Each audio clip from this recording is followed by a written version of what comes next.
Is it Friday? Is it Wednesday? Is it the last day of the week? Is it the first day of the holiday season? I contend on Thanksgiving week we get 2 Fridays. Okay. Right? Because Wednesday has the vibe of, I got work tomorrow, obviously the holiday and all that kind of stuff.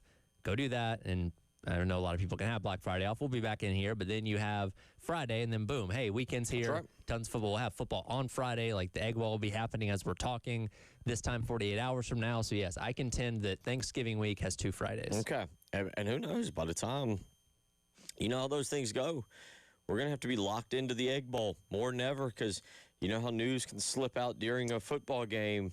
Yeah. With informational thing. Who knows? You don't know, right? And that's been the weirdest part of this whole Lane Kiffin saga is typically by now somebody, insider, Pete Thamel, Ross Taylor, somebody has got the real good insight. Like, okay, this is what's going to happen. Then it's a formality when the announcement gets made or whatever. But, like, I'm still sitting here on Wednesday like, okay, I could see him going to LSU. I could see him staying. I could see him going to Florida. I don't know, man. I don't know. Now, that LSU offer is pretty darn enticing.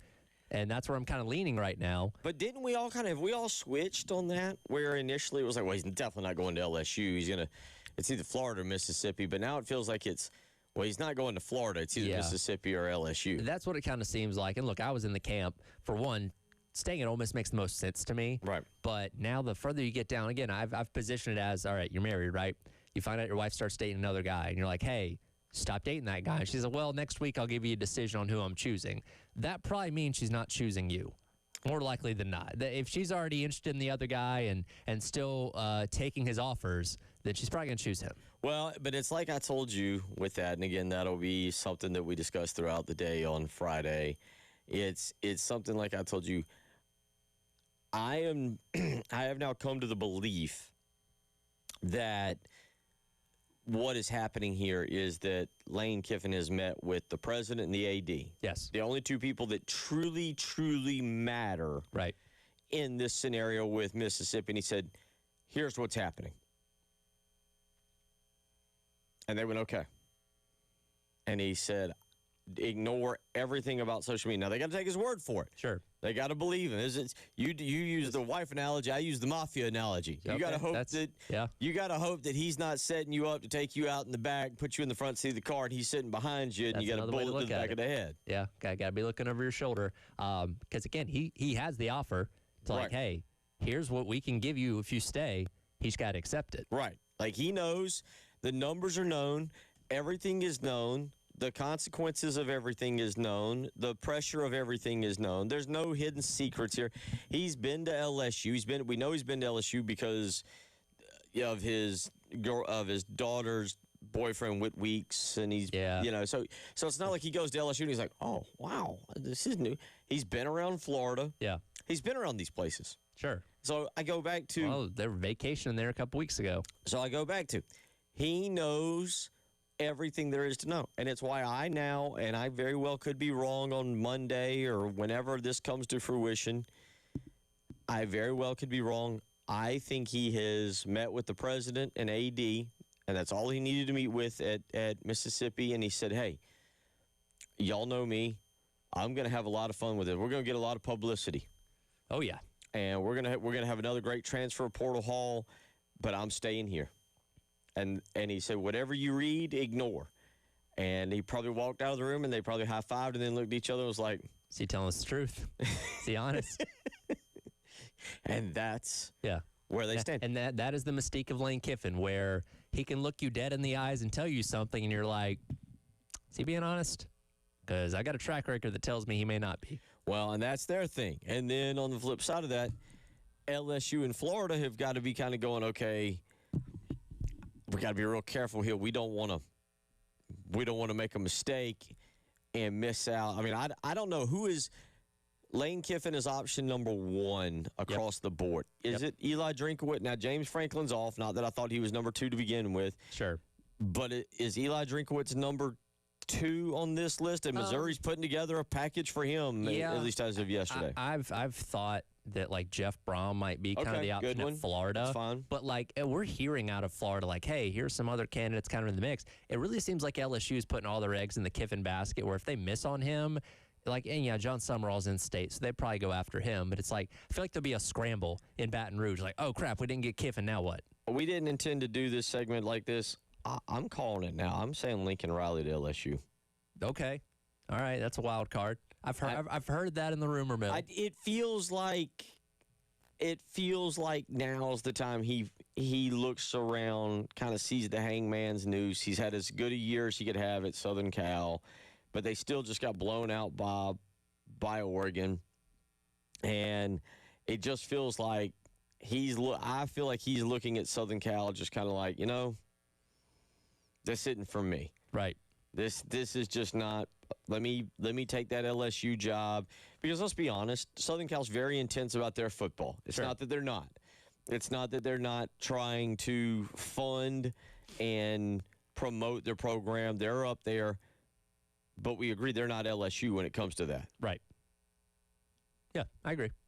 And quite frankly, one other thing about Lincoln Riley, say what you want about him, he's not gonna. If he were to leave Los Angeles and go to Baton Rouge, I don't think he's going to start going 6-6. Mm-hmm. I don't think, but I say that because, what do you think, he buys himself 4 more years? That's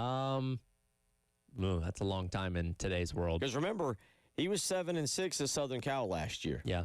And there was already people. He's gone from 11-3 He gone from 11-3 his first year down to 7-6, and there was a lot of people kind of going. Yeah, they're trending towards 9-3. Yeah.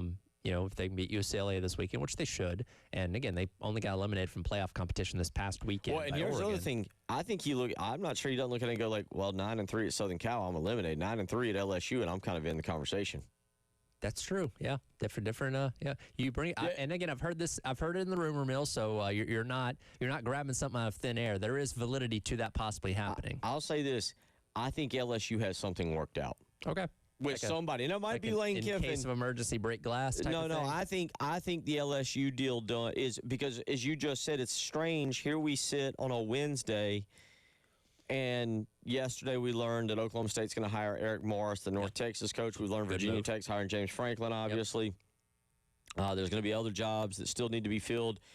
But, Tyler, I think, one, because of the signing day, because you're talking about still trying to get in, meet players, convince who you want. Even though the transfer portal is not until the true transfer portal is not until January. So, yes, you could have, hypothetically, a player say on Sunday or Monday, I'm going to the transfer portal, and then by the end of the month be like, all right, I decided I'm going to stay. Right.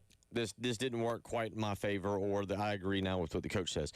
But what I mean by that is, normally by now, you kind of pointed it out, you hear these rumors. Sure. And we have heard Lane Kiffin and LSU. We've heard a number thrown out, but we don't know enough about it. I think LSU has quietly almost used Lane Kiffin as a smokescreen and has gone out and hired somebody else, and it's a big name. Yeah. Either way, I'm excited to see what trend unfolds Saturday whenever the decision's made. Again, we'll be watching the Egg Bowl, doing the show on Friday, and man, it's the best weekend of the year. It truly is. So that's how we start the program, a little college football talk. We'll get into some South Carolina and Clemson talk throughout the afternoon here. Shane Beamer obviously talking yesterday. Now we've got all the audio, doing the Carolina calls as well last night, and we'll revisit that. And also, again, revisit some of the topics from earlier in the week pertaining to the importance of this game. And I have to be honest, because I don't want to do it Friday. I don't want to do it Friday. Okay. Looking ahead to next year, starting the look ahead to next year, and what does this game mean for? So I've asked y'all, the listener, what does this game mean for this year? Sure.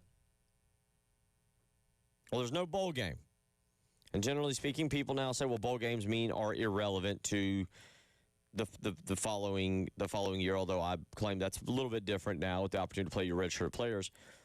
But does this game have any bearing on how you feel for 2026? Any bearing? Because we know the changes are coming. Yeah, now, if you were to hang on to Mike Furry as OC and you kept that going, then you look at it and say, all right, and let's just say he goes out there and puts up 35 points and they have 450 yards of offense against a very talented Clemson defense. That would be your best example of how good he can be as an offensive coordinator. And there would be we would probably get sick of talking about the Clemson game in the offseason as far as what Furry can do as an OC, because that would be your best metric to use. Like, man, look what he did against Clemson the last time we saw him, if they decide to hang on to him as OC, which, again, I don't know if that's going to happen or not.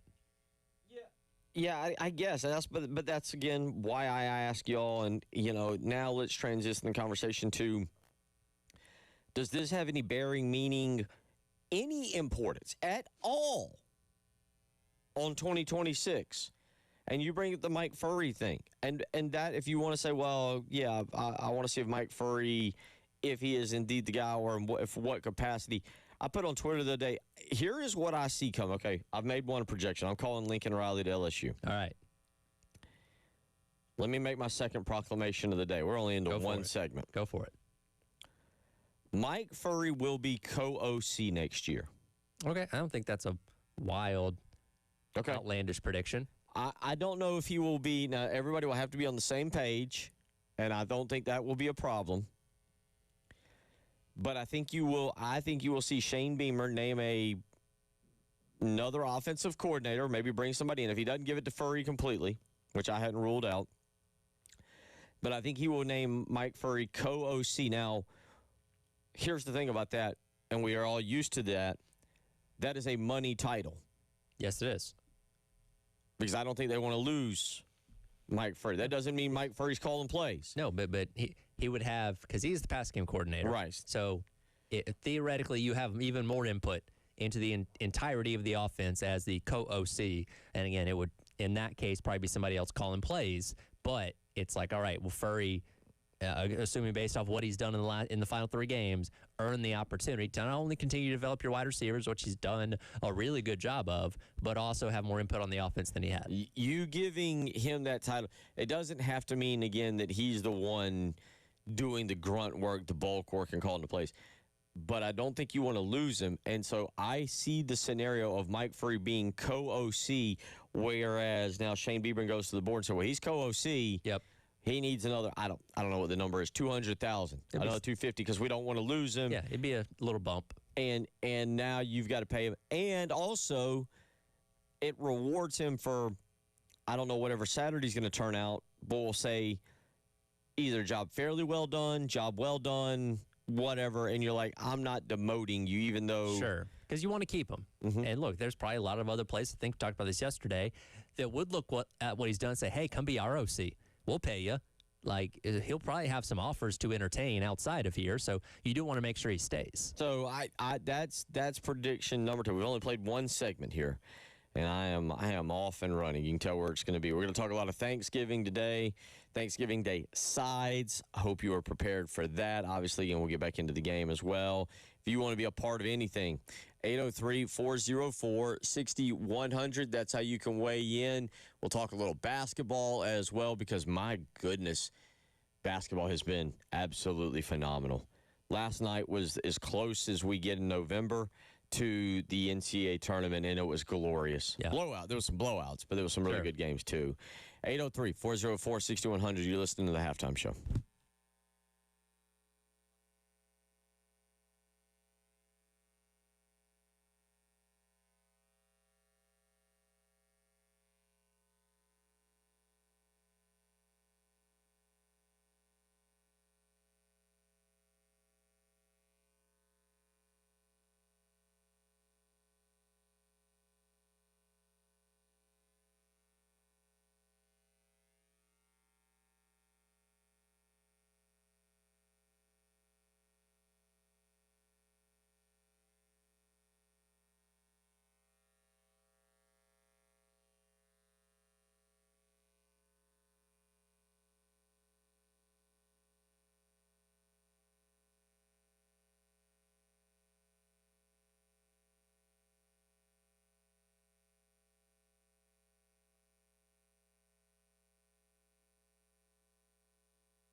that's just your season. I mean, we've been to 7 playoffs in 10 years, but we've been in the league championship 8 out of the last 10 years. But we haven't always been there, and we're not in, I mean,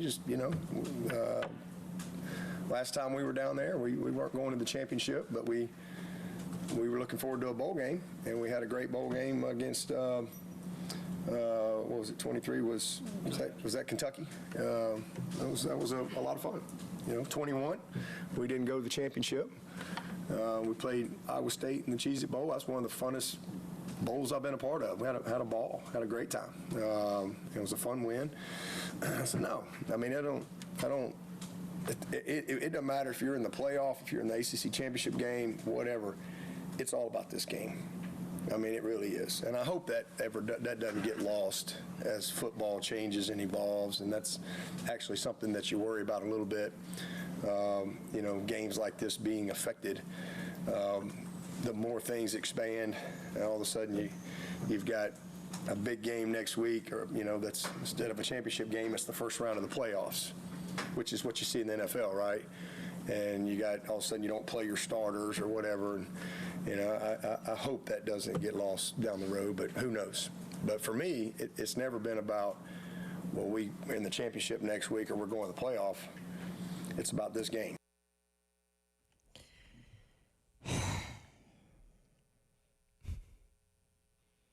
He's right.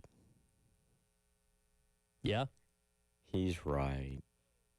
Oh, I hate to clip that. I hate to. Dabo's sounding smart this week. He's on top. He's on his A game. He's right. He's right about everything he just said. Now, I can't speak to the bowl games and having fun. Cheez-It Bowl and I think what was the bowl game you mentioned against Kentucky? I remember watching it on the West. That was. Oh God, I remember watching it. I think it was the Gator Bowl. I think you know what? Yeah, because that's ACC, SEC. I think I remember watching. I was on my way to West Palm Beach for J.C. Sherbert's wedding, and we were watching it in the car. Sorry, I remember it, but I don't remember the actual bowl game. But he's right. Sure. And now I will say this: I've wondered, because the precedent is being set that if you get. The precedent is being set, we're going to learn more this year. We're going to really, I think, learn this year with the exception of the ACC. If you get to your college football, if you get to your conference championship game, you're in. Yes. And I think, aren't we all, we're all kind of staring at the Big 12 right now going, that's the one, right? In terms of teams already being in the rankings and then falling out? That if you get to your conference championship game and you lose, much like SMU last year, you don't get knocked out. Yeah, because, if BYU beat Texas Tech in a rematch next weekend, then, yes, both teams would get in my opinion. Well, yes. But I think even if BYU loses. But, see, they're not in right now, so they'd have to be in first. So they got to bump up a little bit this weekend to get themselves in. Let's go back. I tell you what, let's change up for just a second here. If you didn't see it last night, the college football rankings, that way we can clarify that, because I want to come back to what Dabo said. Yep. But let's clarify the college football rankings last night. By the way, I have made the decision I would have Indiana number 1. Okay. It means nothing. It's irrelevant. It's, 1A and 1B right now. By the way, and some of that was based on the fact that last night, somehow, some way, the way we don't have it, do we? Do we have it? Do we have it? I think it was the Miami? No, I don't know if it was the Miami clip, but it was the clip about playing at Penn State for Oregon is more difficult while Oregon's ahead of Oklahoma than apparently Oklahoma going to Alabama. I see. Okay, yeah, and listen, whoever the committee chair is contradicts himself every single time. It's almost become comical at this point. But look, you're not alone. I think there's a lot of people that let's put Indiana number 1. Does it really make a difference? It doesn't. I guess it has a bearing on who's wearing home and away uniforms next week into the Big Ten championship game. But if you want to say that, whatever. Yeah, no, it's completely irrelevant. But anyway, you go back to let's just start before I read them off here. Before anybody hears it, anything that caught you off guard last night? Nothing that really caught me off guard. I do think the Miami saga continues to be fascinating, right? Because And they're at 12. they're at 12, and once again, when they do the little mock bracket, they put Miami in as the ACC representative, even though they have like a 2% chance to make the conference championship. Right now, it's going to be Virginia and SMU playing for a spot in the playoff field. Miami needs help, and we can get to the cut in a minute here, but last week, Hunter Yurachek, the College Football Playoff Committee chair, said that the reason why the head-to-head didn't matter between Notre Dame and Miami winning that game in week number 1, was because they weren't looking at the team on the same tier, right? They said Tier 1 is Notre Dame, Tier 2 is Miami. When they get on the same tier, then we'll compare, then we'll use that head-to-head as more of a thing. Dave, real quick, calling it on the fly here. This will be cut number 32. This is your check on why Miami is still behind Notre Dame. Well, let me take your first question in comparison to Notre Dame and Miami. They were compared this week, but they're compared in the same pod with Alabama and a one-loss BYU. And the committee still feels that Notre Dame is a complete team, has been consistent throughout the season, and deserves to be ranked where they are at number 9, ahead of Alabama, a really good 2-loss team with some great wins, and then a 1-loss BYU team, and then Miami falls in accordingly. The committee has seen some really good, consistent play from Miami over the past 3 weeks. You talk about Carson Beck over the last 3 games, has completed over 80% of his passes, 800 yards in total passing, 8 touchdowns, no interceptions. He looks like the Carson Beck in that 5-game winning streak they had to start the season. They lost 2 out of 3, but now it appears that they're back on track. They started in this poll at 18, and now they're up to 12. They're the biggest mover so far over the past 4 weeks. So now they're within the same pod with Alabama and BYU. 4 teams are being compared here. So the head-to-head still doesn't matter, apparently. And again, the committee is viewing this as like, it seems like your losses are a bigger deal than your wins. So Notre Dame lost to Miami, and they lost to Texas A&M. One of those teams, the number 3 team in the country, undefeated. The other one is number 12 behind them. Miami only lost to SMU and Louisville. One of those teams is playing for the conference championship, and the other one only exited playoff contention like 2 weeks ago. You know what I mean? So those aren't like bad losses like Florida State. Like we're crossing wires constantly here. Let me ask you, I don't know. I'm spitballing here because I'm looking for the complete chaos scenario. Yep. For those wondering the ACC, because I don't think it's unheard of. I guess Miami would get in. Miami would need both Virginia and SMU to lose? That has no bearing on this.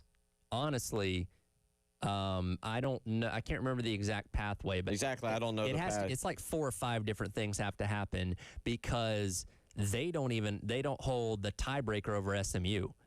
So if they got in, they would have to face SMU, but even that is its own thing. Like, because let me just throw this scenario out. Okay. You really want to go crazy? Like, right. You really want to get chaotic and you want to go crazy with the college football playoff, and I don't know if people would be for this. If the G5 team, if the highest ranked G5 team is ranked higher, how am I supposed to word it, Tyler, than the lowest ranked, than the, how's my wording supposed to go on this?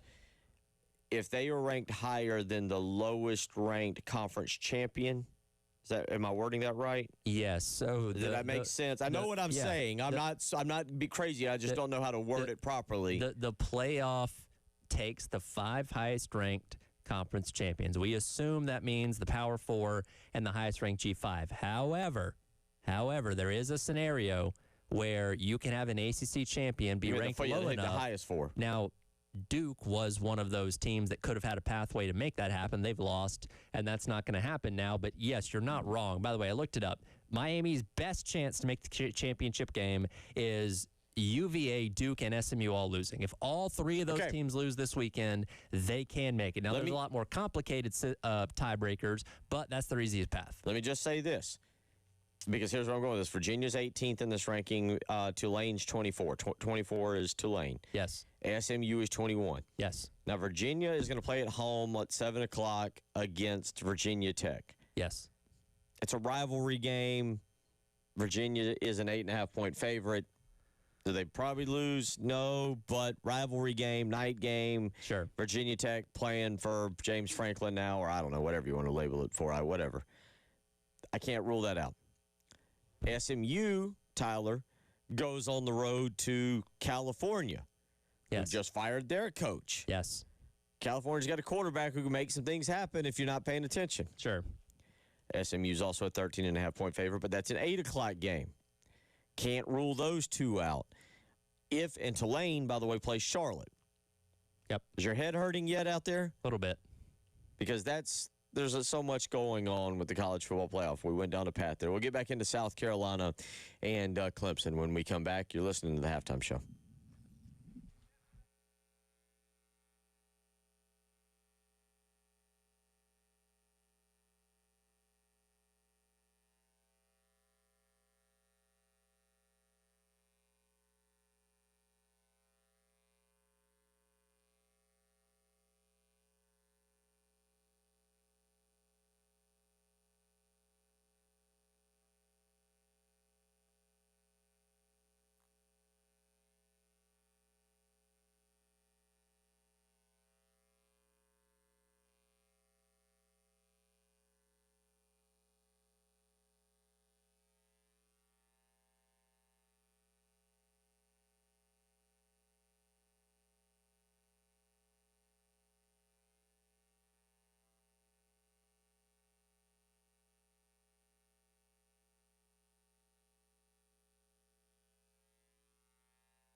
803-404-6100. Let's go to some of these text messages. Sure. And FSU Chris and our buddy Steven, my buddy Steven, weighs in. But he says he will not get a recognizable OC to come by naming Furry a co-title, in my opinion. Y'all aren't listening. You're not grasping what I'm laying down here. Mike Furry's not done a bad enough 8 quarters, mind you. 8 quarters, okay? And 2 were bad. Yeah, 6 of them really good, 2 bad. Let's fact is fact. There's 4 more quarters to go. But I don't see us in you don't want to lose. I don't think he wants to lose Mike Furry. Sure. I don't think, and I personally, as a fan, don't want to lose Mike Furry. Right. And Tyler also explained it. We're not saying that it's going to be Auburn or LSU or Florida or, I don't know, name another big, Virginia Tech. We do know Virginia Tech's in pursuit of Torian Gray. I'm not saying that those big name schools are coming after Mike Furry for offense coordinator position. But we also know that because a butterfly flaps its wings in Gainesville or Baton Rouge or Blacksburg or wherever, a ripple effect can be felt in Columbia, South Carolina. Sure. Somebody can look at Mike Furry and be like, you know what? Look at your background. You were a head coach at Limestone. Why don't you come be the OC for us? You don't want to lose him. No. To do that, you probably got to give him more money. Sure. Now, if you've never paid attention, the way you get more money in college football is a new title. Mm-hmm. Or add to what you have. Yeah, I mean, you can't, but a new title and a co-OC title doesn't just entitle him to a 1-year extension and let's just say a $50,000 raise. Sure. All of a sudden, he gets bumped up there, and now he feels the need to stay. Now, the key to all of this that we wouldn't know, Tyler, is the fact that behind the scenes, there's a complete understanding of who the OC is and what co means, if that makes sense. Much in the same manner that Tony Elliott and Jeff Scott were co-OCs for Clemson in their glorious run from 15 to 20. Yeah. Yeah. And I also think, because, again, he's done a good job as wide receivers coach. I don't think anybody he's done a great job denying that. And if you're coming in as an OC and I could say, hey, here's the wide receivers coach that's done a good job with the talent that he's developed, and we want to keep that going, right? But we're going to need to make it more worth his while because of interest outside. He's going to become your coach. You're still calling the plays. I'm hiring you to call the plays. At the end of the day, that is your job. But this guy, and we can look at what he did in the 3 games that he was the OC, we felt like he did a good job, and we want him to have more input on the offense than we previously had. Again, on game day, it's you. You got the play sheet. You're in the quarterback's headset. You're calling the plays. But I think it's enticing enough for other coordinators looking to come here saying, hey, if I want Furry to work with me, then I understand I'm going to have to probably make him the co-OC. And if they're good with that, cool. I mean, let's be honest. I'll be honest. You don't want an OC who's going to come here, because we've apparently had this happen twice with Satterfield and now Mike Shula, who basically didn't listen to anybody else's plans. Right. You mentioned Mississippi. Look at Mississippi. Does anybody know who? And it was Jamie Bradford the other day. Yeah. Does anybody know who the offensive coordinator, plural, the offensive coordinators are for Mississippi? Yeah. Charlie Weiss Jr. and Joe Cox. And Joe, too, yeah. And do either of them call plays? I think Weiss Jr. actually does. Do you think he called plays? When they played Oklahoma on the broadcast, I believe they specifically mentioned that he is actually the one that calls plays, but I think surprised a lot of us because we thought.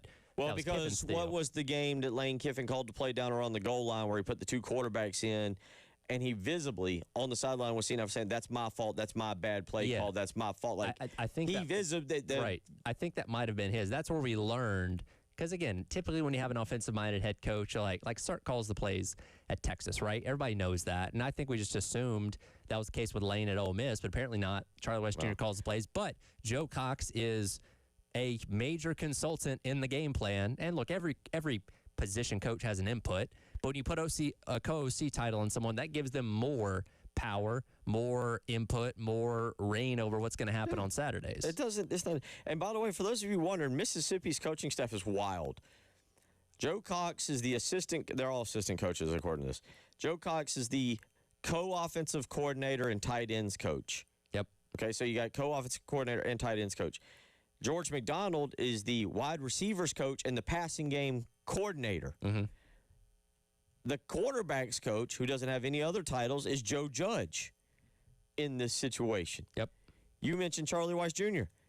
He's the offensive coordinator and the quarterbacks coach. These titles are irrelevant these days. Sure. And a good offensive coordinator, who, by the way, the main thing is money, right? Yeah, of course. Like, the money. It's the money. It's going to be the money. Whatever they offer, for whomever, it's going to come down to money. Though you offer $2.2 million. Clayton White's making 2.1. Mm-hmm. You offer $2.2 million. Most coordinators, not all, most are going to be like, you want me to be as long as I'm calling the plays, he gets whatever, Bo. Yeah, you cut them a big enough check, and again, confirm that they are the one with the play sheet in their hands on Saturday. I think most OCs would be like, yeah, that's cool.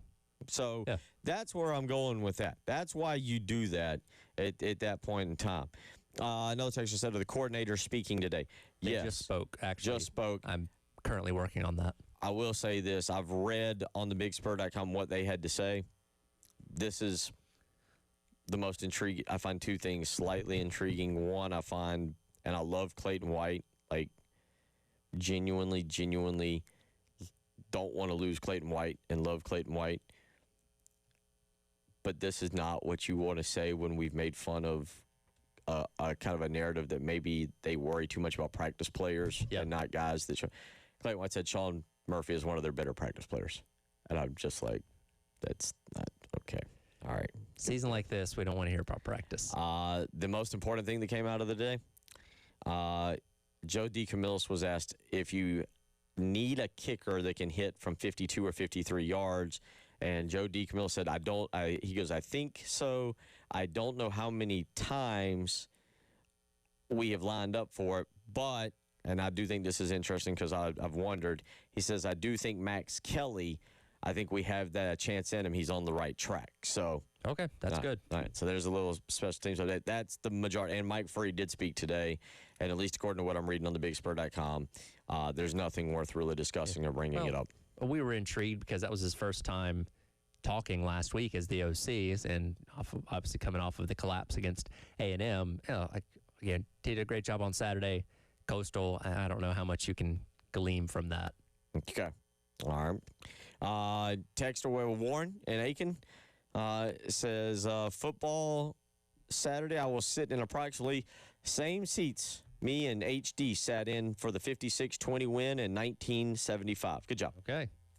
They've seen a pull out all the superstitions. Listen, if you got a lucky pair of underwear, pull them out. If you have a certain game day ritual of what you eat or drink that day, do that. Whatever. Any old help we can get. Do that. Another texter weighs in and says, with all the love and intrigue for Drinkwitz, he is so overrated. He never wins any big games. That comes from Vince. I mean, you're not wrong. Usually when they play the best teams, they usually end up losing. Do you blame that on Missouri? Weird question, and we're almost out of time, and I want to get to one more text. Do you blame that on Missouri, or do you blame that on Drinkwitz? Tough to tell. Okay. I think it's tough to tell. One more text. And Eric, our thoughts and prayers are with you, buddy. We're here for you. Eric says, hey, guys, I'm having to put my 13-and-a-half-year-old Labrador down at 4 o'clock this afternoon. Oof. Ran out to grab her a cheeseburger basket for lunch, and so glad you guys are on in a quick distraction. Let's hope we can keep the majority of the staff intact, and let's beat the Tigers on Saturday. Go Cox. Eric. Yeah, man. I know that's tough. Thoughts and prayers with you, buddy, and good luck with that. We're here for you this afternoon. We'll come back and wrap up hour number one.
A lot of people are going to be watching that game on Thanksgiving. So if you were celebrating Thanksgiving and making your plate, what are you putting on it?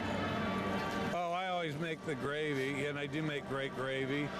I'm not a big cook guy, and haven't been, but I've made the gravy for decades. I always, I always get white meat, a little stuffing, not too much, lots of mashed potatoes, gravy over everything. Hopefully they have greens. They generally don't. And then corn or green beans, never sweet potatoes. Ask him if he likes cranberry fruit sauce. pies better than any of this pumpkin apple stuff, you know. Are you a cranberry sauce fan? Yeah, but All right. just a quick little droplet of it. I'm not going to get carried away with that either. Coach, thank you so much for your time. Congratulations on the win. The great words of Mike Leach. So two things I take away from that. Three things, but two major things. One, who's he eat Thanksgiving dinner with when he like basically accuses them of never having greens? Did he have during his lifetime, did he have no input on like, hey, guys, I'd like some greens this year. I got to go coach a whole bunch of football games. You guys mind throwing some greens in with the buffet meal here? Yeah, that's a good question. And also, I think it tells you everything you need to know about his ability as a cook if he's only trusted with gravy. Gravy's Well, not busy. great. He's Gravy's busy. not hard to make. Busy football coach. That's true. Busy football coach. Especially at Mississippi State because they played on Thanksgiving Right. with the Egg Bowl. Though I guess theoretically you could have done it on Friday.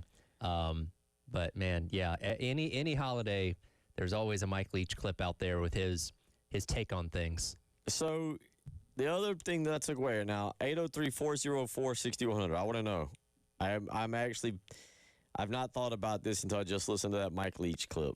And I want to know, Dave, you and Tyler, are y'all a gravy on everything kind of guy? 1,000%. Yeah? Yes. Dave? Absolutely. Really? You're not? Now, define gravy on everything real quick for me. Give me a quick, what is a gravy on everything? Well, that Dave, means Like, I get, a lot I of know it it, by the there. way. I know It's what the on word turkey, everything it's means. on the dressing. I don't Turkey know about dressing. mac and cheese. Huh? Maybe not mac and cheese. Okay. I'm not Sure. opposed to it on mac and cheese. So, I okay, mean, see, look. this is where I'm going with this. I'm trying to theorize what my plate could look like. Turkey, dressing, mac and cheese, cornbread, green bean casserole, maybe a mashed potato, something like that.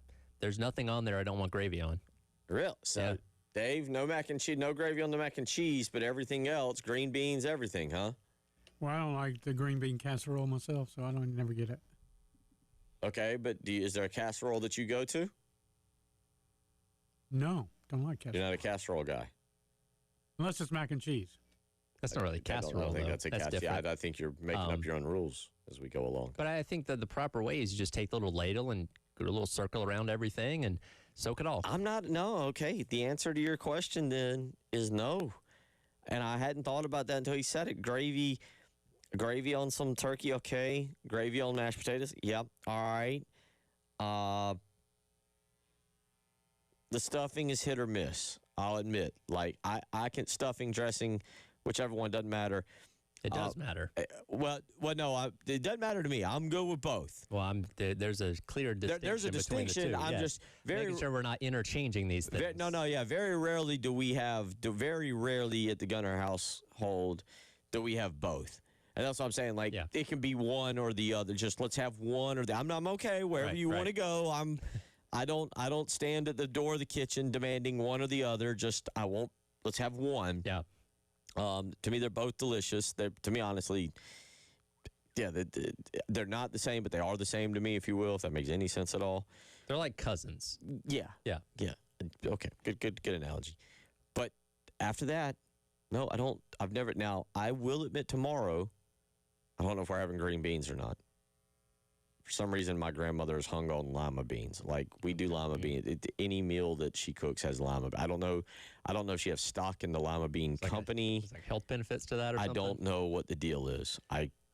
I've never even thought about this until I started talking about it right now. Like, I don't know again if somewhere hidden in her house there's just 8 million cans of lima beans that and she we're has to working use through it. before they expire. Yeah, like I don't know what's going on with that, but no, 803-404-6100. Are you a gravy on everything kind of person? Like, do you have to have gravy? And I'll say this: is it gravy or is it? And will you do the gravy and the cranberry on turkey, or only gravy, or only cranberry? I'm not or crazy about cranberry. Not the crazy on cranberry. Honestly, until I tried the Firehouse sub Thanksgiving sub, which does have cranberry on it, I've never really been into it. Really? It works on that. So maybe I may be a little bit more open-minded to it, but I typically skip the cranberry. I'll admit, cranberry's an interesting little delicacy because to me there's no middle ground. You either fixed it sweet enough where it adds some pop, or it's bland and you're like, I don't know why I got it. Maybe I've not been eating the right kind. There it is. I'm telling you. Okay. I've learned this. The cranberry either has a sweetness to it where it adds pop, and you're like, that's delicious, or it's bland. Weigh in with your turkey Thanksgiving takes. We'll get back to football, hour 2 on the way.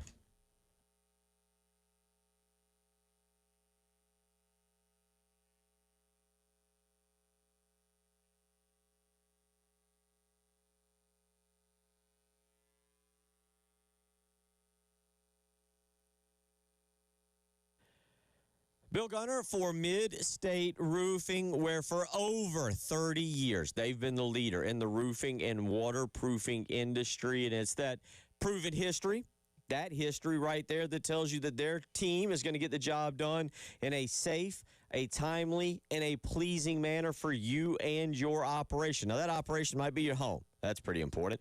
That operation might also be your business. One of the two. It doesn't matter. Mid-State Roofing wants to be there to you to make sure that that operation stays dry and running long into the future. And one of the ways they've done that is through being there 24 hours a day, 7 days a week. That's right. You can give them a call at 3 a.m., 6 a.m., midnight. It doesn't matter. You have a leak, let Mid-State Roofing take a peek. Just give them a phone call. You speak with an on-call technician or a Mid-State Roofing employee. 803-356-1919. Again, that's 803-356-1919.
All right, welcome back in. It is the halftime show. It's Ed Bill Gunner along with you here on your Wednesday or Thanksgiving Eve, however you want to position it. Again, not here tomorrow. Thanksgiving stuff, obviously. Women's basketball, they're playing today, 4:30 against Duke. Pregame coverage starting at 4. And they'll be in action tomorrow night, actually, at the Players' Championship in Vegas, either 8 or 10:30 against Texas or UCLA, depending on how that game goes later on to today as well. And, we'll have some sports for you here tomorrow. Let me tell you, man, I get it. A lot of y'all, it's football season. I don't know how you feel right now because South Carolina's 4-7, and we're not talking bowl games, and we're talking these offensive coordinator stuff and, crazy scenarios of co-coordinators, and we're talking signing day or portals. So I thought, and I love college basketball. I actually probably love college basketball more than I do college football, if we're being honest. And, Tyler, I don't know about you. I don't want to speak for you. Mm-hmm. I felt, up until last night, college basketball in November is becoming one of the best things in sports.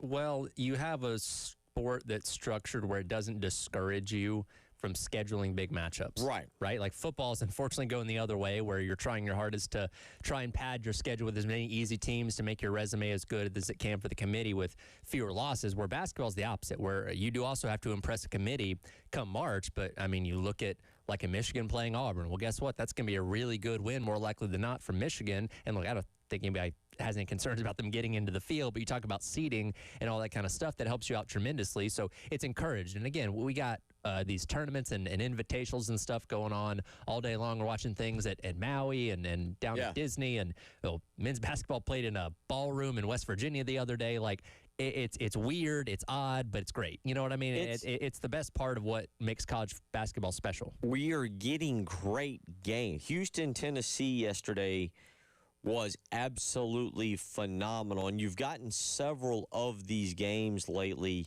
that are taking place. So I'm of the mindset, I'm going, well, Now, I do agree, and I say this because then last night I'm laying there and I'm thinking, like, this is – because if you don't know, what they've got is called the Players' Era Championship. And they've got about 8 teams out there. They've got 12 total because they got the 4 women. Yes. And that's what we're talking about. South Carolina is participating in this starting today. They're playing Duke. And the way they're doing the men's is you basically have a kind of a round-robin setup. Mm-hmm. And it's a kind of a pool play is the best way I can describe it. But then what they do is it comes down to the final 2 teams, and basically it's coming down to a point system. Michigan blew everybody out. They had the max 40 points last night, so they're in the championship game. Gonzaga blew out Maryland. They're in the championship game. So they are in. That is the championship game tonight. The championship game will be for $1 million in additional NIL money that will then be split amongst the play. I don't know who. Yeah. Like walk-ons, players, scholarship players, all players. I don't. But it's a significant amount of money for the players. However you slice it up, it's a nice little chunk of change. These players are playing. This is a tournament where you, the player, wins money. Yes. Second place, so Gonzaga or Michigan tonight, will get $50,000 that, again, will be split up however amongst the team. Tennessee, Kansas is going to be the third place. That's going to be a great game. And they will get the winner of that third place will get $300,000. Fourth place will get $200,000. And if you don't place in the top 4, you don't get any money. Yeah. I love this concept. Again, we have the ability to do this in this era of college sports. And for one, that encourages big name teams to want to come play in your event. And 2, it encourages them to play hard. right? And again, the way college basketball is set up, you usually get these good non-conference matchups anyway early on in the season because of what it can do to bolster your resume and all that kind of stuff. But, again, Michigan kept their foot on the gas the entire time last night because they wanted to score as many points as they could against Auburn. Like, it encourages you to go out there and play your absolute best in games that, again, don't count towards your conference record necessarily, but do matter at the end of the day when it comes to bolstering your resume. So I love the fact that we're able to do these kind of things. Again, Dawn Staley's crew are going to get the same opportunity to do that in the women's side of things coming up later on today. But I think this is the start of a trend across college sports in general, but specifically college basketball. I mean, certainly, look, I think there are ways bowl games can get guys to not opt out. And there you go. Yeah. If you tell them you win this game, you will win more money. Right. Yeah, you'll get guys will start caring about the Alamo Bowl again. Yeah, don't give them the bag of swag. Exactly. Tell them you guys are splitting $1 million to 85 of you or whatever. However, again, I don't know what the numbers are. Basketball's in a great place. David says basketball is my least sport I care for. I only watch Carolina play. Well, that might explain part of the problem. No offense to Carolina, but that might explain your problem on that one. Dude, we're getting great games. And again, last night out in Vegas, they're using two different facilities. They're bouncing back and forth. It was an interesting little dichotomy there because you had Bruce Pearl calling his son Steven's game. Yes. And Auburn is getting absolutely wedgied last night in that game by Michigan, and Bruce Pearl's got to call it. And then if that wasn't funny, the game was so bad. It was so bad that to start the second half, they had the halftime commentators, which were Chris Webber, Jamal Mashburn, I can't remember the third guy, and Jalen Rose, doing the commentary with Bruce Pearl. Yep. So you had the Bruce Pearl, the father of Stephen Pearl, coaching, and you had the two Michigan guys talking. And it was for me, it was glorious. I was having a blast. Yeah. But it was such a bad game. That's how they had to turn to it to keep people entertained. And I was listening to Jalen and Chris last night. And of course, I'm a huge Fab Five fan. I'm a huge Michigan fan from those days. That's a whole other story. If you're like, well, how did you do that? It's a long story about my mother passing away with leukemia and Michigan being around, so it's a little personal and not something we need to go down the path of today. Sure. But the bottom line is we're getting great games. And I tell you what, that Houston-Tennessee game was phenomenal last night. And I'm not trying to be mean. I am not trying to be disparaging, Tyler. Mm-hmm. What other word should I use? I'm not trying to – I'm just being honest. Yeah. I've watched South Carolina. And now I've watched the majority of the SEC, especially the upper echelon teams. Pretty clear difference, and especially in the post. Yeah, what I've seen of Tennessee, Auburn, Alabama, Florida, everybody just looks bigger, right? Like you can More see skilled. a significant just size difference in their rosters compared to Carolina's, which, again, I think we thought was going to be a concern coming into the year, and we saw how that fared against two quality opponents in Butler and Northwestern this past weekend at the Greenbrier. But yeah, you're going to have some tough nights in SEC play. Now, again, there's going to be, I think we all predicted, there's going to be some nights where your shots are falling, and you're going to have the opportunity to upset one of those teams. And it's going to be the talk of SEC basketball the next day, and there's other nights where you could get road graded. Now, again, we don't want to see that happen, but just kind of based on the optics of what we've seen so far, that does seem to be a possibility. I don't know if the SEC is as good, and I'll say this multiple times. I've said it throughout the fall because of the situation with the kidneys and doing the dialysis and everything that I'm going through. I've got 2 TVs set up in my room. I've got a recliner when I'm doing stuff. I'm watching, even though I've done this, I'm watching a lot more sports than I've ever watched. You want me to go down a real quick path? Sure. About 1 a.m., well, not 1 a.m. because it was a lot earlier than that because Austin was awake. I now have a bad nostalgia for old NBA. Okay. I last night went down a path of sending Austin, my son, Instagram videos of White Chocolate, Jason Williams, and Penny Hardaway, and Michael Jordan videos. And, folks, this is when you realize you're old. This was not comforting last night. Austin walks into my room after I'd sent him all these videos of Michael Jordan. And some of them were motivational videos with him talking. Some of them were of him playing. Sure. And he goes, I knew that Jordan was pretty good, I didn't know he was that good. How old's your son? 13. 13th of 2012. 12. Okay. And I just cried. Yeah, that's wow. I couldn't do anything else but cry. Because again, what Jordan's last year was that 03? Was that 03? Am I thinking right? To be honest with you, I blank out anything with the Wizards. It was early 2000s because I'm 29, right? So I don't really have a lot of memories of Michael Jordan actually playing. It was at the very end of his career, if anything. So I don't have the great Bulls Jordan in front of my mind. 03 is the end. But like growing up and seeing enough highlights, and again hearing the countless debates in years past of him versus LeBron and all that kind of stuff, which I will absolutely never get into a debate about. That's my one thing in sports talk radio. I will never have that debate. Good job. About LeBron and MJ. So because LeBron's not even number 2, so look somewhere else for that. Yeah, good. Because number 1, I will go back down my path. LeBron's not even number 2, and if you bring LeBron at number 2 to me, I'm throwing your idea out and then trying to throw water on you. But I grew up just watching sports in general, where MJ was always present when talking about greats and all that kind of stuff. And I guess now with LeBron, maybe you don't get that quite as much for somebody like your son's age, where when they're coming up watching other sports, it's not as, I don't know if it's referenced quite as much. Again, he's a legend of the game and always talked about, but I don't know if it's quite the same level of reference and highlights and stuff as what maybe I had growing up. The highlights of LeBron's highlights, boy, we've wandered down the path, but I'm happy about that on this Wednesday to hit a couple other topics because, as you would imagine, Friday is going to be three straight hours, 180 minutes of South Carolina Clemson football, pretty much. Yes. Get your hate ready. Yeah. LeBron doesn't have highlights anywhere near Michael Jordan highlights.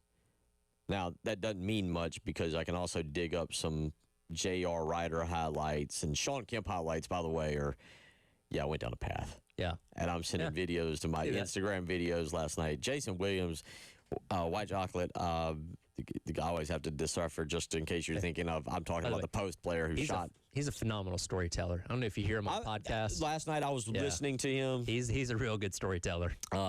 He's a lot of fun. Him and Jeff Teague, good storytellers. He last night, he told a great story in one of the Instagram videos about going to the Magic for a workout with Bryce Drew and them calling him back and being like, hey, we're not sure who's more athletic and who's the better player. And he it's a podcast. It was a podcast with the former Lakers player that was dating the Kardashian. I can't remember his name anyway, but it'll come to me on the break and I'll tell it to you. But anyway, and he's telling the story, and he says he gets there, and Chuck Daly pulls him aside, and Chuck says, look, management... Lamar Odom? No. He did. I thought it was the other one. What's the other one that dated the crazy... It was one of the crazy ones. It's the crazy one. Oh, crap. I know who you're talking about. I can't remember his name now. Who? There's a saying Kardashian? No on that either. Yeah. But anyway, Jason Williams says Chuck Daly comes up to him and goes, hey, look, I already know who's better, who's more athletic, who's the better basketball player, who I want. He said the problem is we pick at 11 and we can't get to you. Yeah. This is a waste of time. He said I have a tee time in an hour. I need you to win. We're gonna play 1-on-1 to start. I need you to win in 15 minutes so I can get to the tee box. Yeah. And Jason Williams telling that story, and it was just I got down a path. Anyway. 803-404-6100. So there's a little basketball talk. You mentioned it. Women later on today, 4 o'clock pregame right here. They'll take on Duke as part of that Players Era Championship. I don't know if the money payout is the same for the women. I don't know if it's $1 million for the women in the way that it is for the men, but they are playing in the same concept tournament where if they win this Women's Player Era Championship, they'll get a nice payout. They will get a way to be able to split money. I see y'all weighing in. We'll get to you. I get back to the text lines. We'll do that. You're listening to Tyler Head, Bill Gunner, Captain Dave Adair. It is your Thanksgiving Eve special program, The Halftime Show.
1:20 on your Wednesday, Thanksgiving Eve. Let me get to a few of these text messages real quick. Texter weighed in and said, gravy on turkey, mashed potatoes, dressing, cranberry is awesome, and that comes from Steven. Okay. I mean, look, I'm not telling anybody they're wrong if you want to put gravy on or not put them on things, but personal preference, I put it on everything. If you're in that same boat with me, cool. If you're not, if you're only put it on turkey, that's fine. That's, against your plate, not mine. Okay, this texter just became a good friend of mine, and I now have your phone number. And if I can locate your address, you will have someone at your house tomorrow. He or she, right? It must be he. He says, my wife makes a cranberry relish using fresh cranberries and has jalapeno in it. Just the right amount of bite. You can eat it with a fork, put it on your turkey or dressing, and add it to a cracker topped with a dab of cream cheese. It's outstanding. Okay. I mean, a little sweet, little heat. I like that. Wes was telling me earlier, because we were talking about the leftovers the day after, where you typically will make a sandwich out of everything on the Thanksgiving plate. And he suggested taking some cranberry sauce and mixing it with mayo and a little bit of pepper, like a cranberry aioli type of thing. Apparently, he says it's really good. Okay. All right. I might have to do a little bit of that. Jay from Lexington tells me it was Matt Barnes is who we were thinking of. That was not the name I was thinking of. Matt Barnes. I'll take your word for it. I agree with him. That is who it is. I only thought of Lamar Odom. Listen, thankfully my TMZ knowledge limited. And another texter weighed in says LeBron has way more highlights. Thank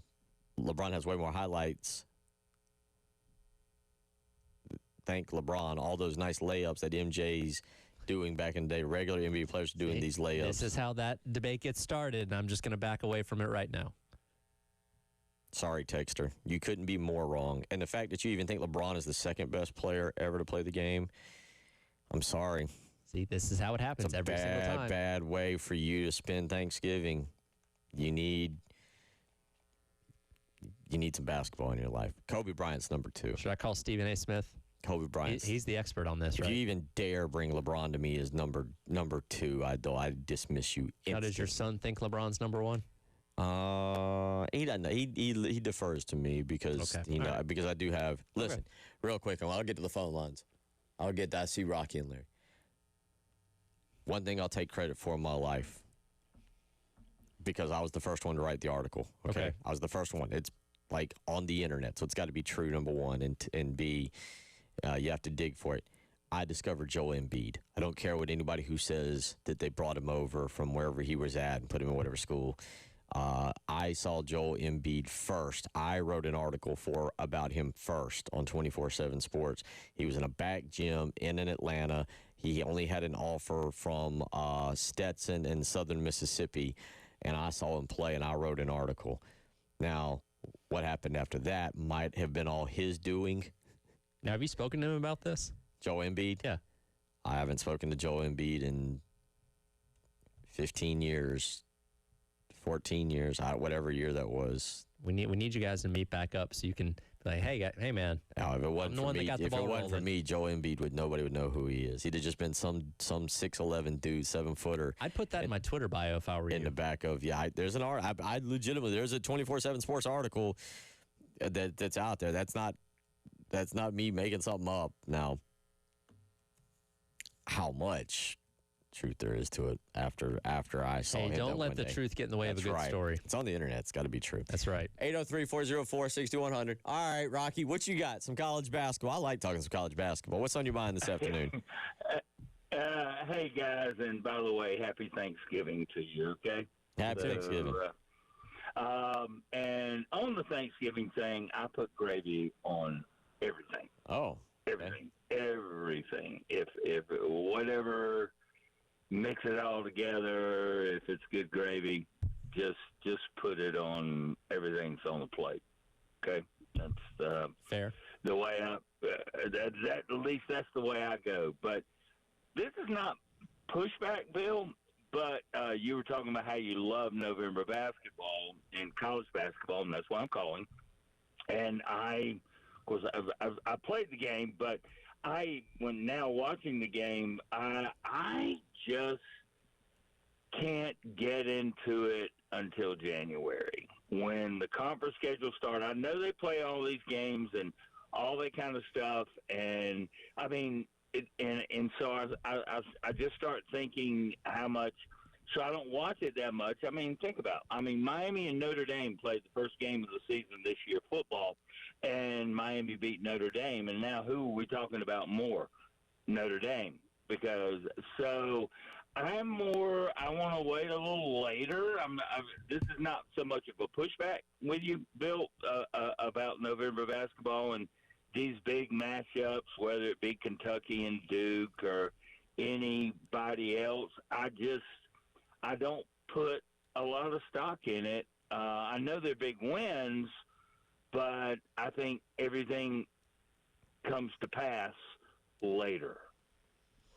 You're right. No, you're not wrong about anything that you just said. But they're great games, and it's fun for me to watch. And Tyler said this earlier that obviously the way college basketball is set up with the non-conference as opposed to what we're now learning with college football and the way we're changing schedules. College basketball is also obviously wildly different in that you can schedule year to year to year based on your roster and your team and what you think fits, which is why I have no problem with what Lamont Paris has done this year. But with that being said, you're not wrong. Now, these are resume builders. When we get to actual March, and they look back and they go, well, Michigan last night played Houston and Michigan played Auburn, or they look at Tennessee, Houston, and they're trying to debate the one line versus the two line and whatever. That's where it comes into play. But you are 100% right that the games that are played in terms of relevance to getting into the NCAA tournament mean very little, but it's a great sport. It's great games. And I'll tell you again, there's a kid that we get to see that I encourage all of you to see. I love watching young rising stars, guys that I think are just going to be the next somebody. It's one of the reasons I love, when certain players come to Williams-Brice Stadium and you get to see them actually in person and up close and in person. It's one of the reasons I really liked going to SEC Media Days was to go stand next to guys that are supposed to be larger than life. Sure. But Nate Ammett for Tennessee is one of those guys that South Carolina will play later on this year. And there's going to be a bunch in the SEC. SEC's got a bunch of really good players. Tennessee's got a bunch of really good players. But getting to watch him right now grow and develop as a basketball player early on has been a lot of fun, and he's good. He's really, really good. He's a freak player. He's the number 4 overall player in the country. And again, they'll play Kansas tonight. If you check it out, they play Syracuse next week. They play Illinois, and then they play Louisville. Rick Barnes has got them on a tear. I was just looking. They come to South Carolina on March the 3rd, and who knows what the season will look like at that point. But you're not wrong. You're not wrong about the relevance of the game to what it means to postseason. Yeah, and again, let's be clear, it's the big matchups, right? Like when Duke plays, I don't know, Merrimack or something like that. Yeah. You're probably not locked into that game unless you just want to watch a specific player. But there's so many, especially during Feast Week, because that's what it's built for. There's so many compelling, high-profile matchups. You don't know which way to look sometimes. Right. 803-404-6100. We've only got about a minute left. So, Larry, I will get to you when we come back. We will get back into Carolina Clemson. Again, you're going to want to make sure you prepare accordingly because there's nothing but 3 straight hours of Carolina Clemson discussion coming up on Friday. You're listening to The Halftime Show.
We'll get you geared up for Carolina and Clemson more in hour number 2. We'll go back to the college football playoff rankings. Yep. We will take a peek. It's Friday. Maybe better than Saturday. Ooh, if Tech hadn't lost this past weekend, I think it takes it to another level because I think we were looking at, the 3 ABC games, all SEC, Egg Bowl, clean old-fashioned hate in Texas, and Texas A&M, where all of those teams, with the exception of Mississippi State, have some kind of playoff stake on the line. It seems like Tech's out of the running now. It's still going to be a great day of games. Excited for it. You can watch Indiana beat up on Purdue that night if you want to, too. But, yeah, I do think a Friday is maybe a little heavier than Saturday. Though some great games on Saturday, too. All right. Well, we'll talk about that. We'll get back into football in hour number 3 as we've kind of ventured down a course with basketball right now. But again, a lot of great things. And I encourage you this afternoon, we got hockey on. Going to be a lot of great hockey tonight. And yes, I know I'm way off topic when it comes to where we stand in sports right now. But and I guess, Tyler, if you want to go down the path, did we used to get a decent Wednesday night football matchup? Am I? I feel like in years past, yes. And again, Thanksgiving Day used to have a lot of good college football. Now it's down to one game with Navy and Memphis. But, yeah I feel like in years past there was usually some kind of interesting Wednesday matchup. Yeah, weird. We don't have it. There's not a college football game tonight. No, there were 2 last night. Yeah. Bowling Green beat Massachusetts. Yeah, one of them kicked off at 4:30 in the afternoon. That was weird. But, yeah, now it's kind of about Friday being like it's always been this way, at least in my lifetime, where Friday's loaded, so you get a full day worth of games. I just think we have more high-profile matchups on Friday now. It used to be like, all right, Iowa and Nebraska would play, Arkansas and Missouri would play, but now you actually get some like real big-time games on that Friday. 803-404-6100. We'll get back into all of that coming up here. I got to answer some trivia questions, too. Yeah, we got trivia, too. Oh, boy, we got a lot to do. Back to the phone lines we go. Larry wants to weigh in on the NBA. Larry, how you doing? What's on your mind? Hi, good afternoon, gentlemen. How are you today? Doing fantastic. Outstanding. Hey, I'm a retired airline pilot, and one of my jobs was I flew as a charter captain, and I flew the NBA. And, man, I can tell you the funniest stories. But, I mean, the coolest stories. Most of those guys, like MJ, Michael, super cool. Okay, I came out of the bathroom one time and bumped into him, and he spilled a drink on himself, and I said, oh, shit. Excuse me, I'm sorry. I said, oh, crap. I said, hey, man.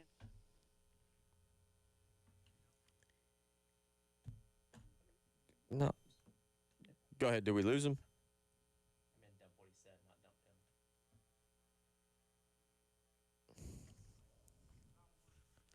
him. Either way. All right.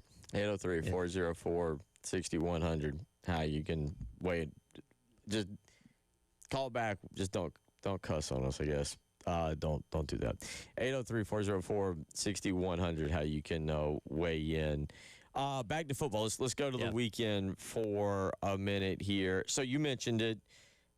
Not really a bad game, by the way. Just maybe not the marquee names that you want on Thursday night. Now, I'm going to circle back in the next hour to a little bit of NFL and also discuss Thanksgiving because it's Brandon Walker, who does Barstool Sports. Yeah.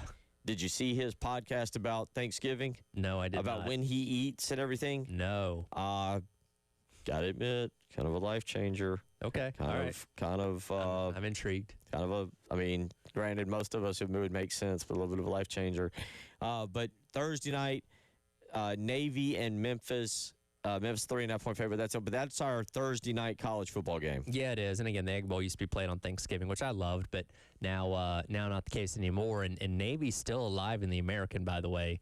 I think they got to have a few things fall their way because it's training towards Tulane in North Texas, playing for the conference championship. Which is interesting because, again, we'd learned yesterday, North Texas now coachless. Well, no. Eric Morris is going to stay through. Well, but they're losing their coach. Right. I wonder how that's still. He's going to stay, but he's going to coach however many games they have left. But yeah, I'm interested to see how that dynamic affects them.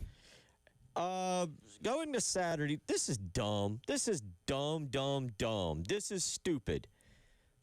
I want to use another word, but I won't. All right. Mississippi and Mississippi State, Egg Bowl. Yes. Noon football game. Friday.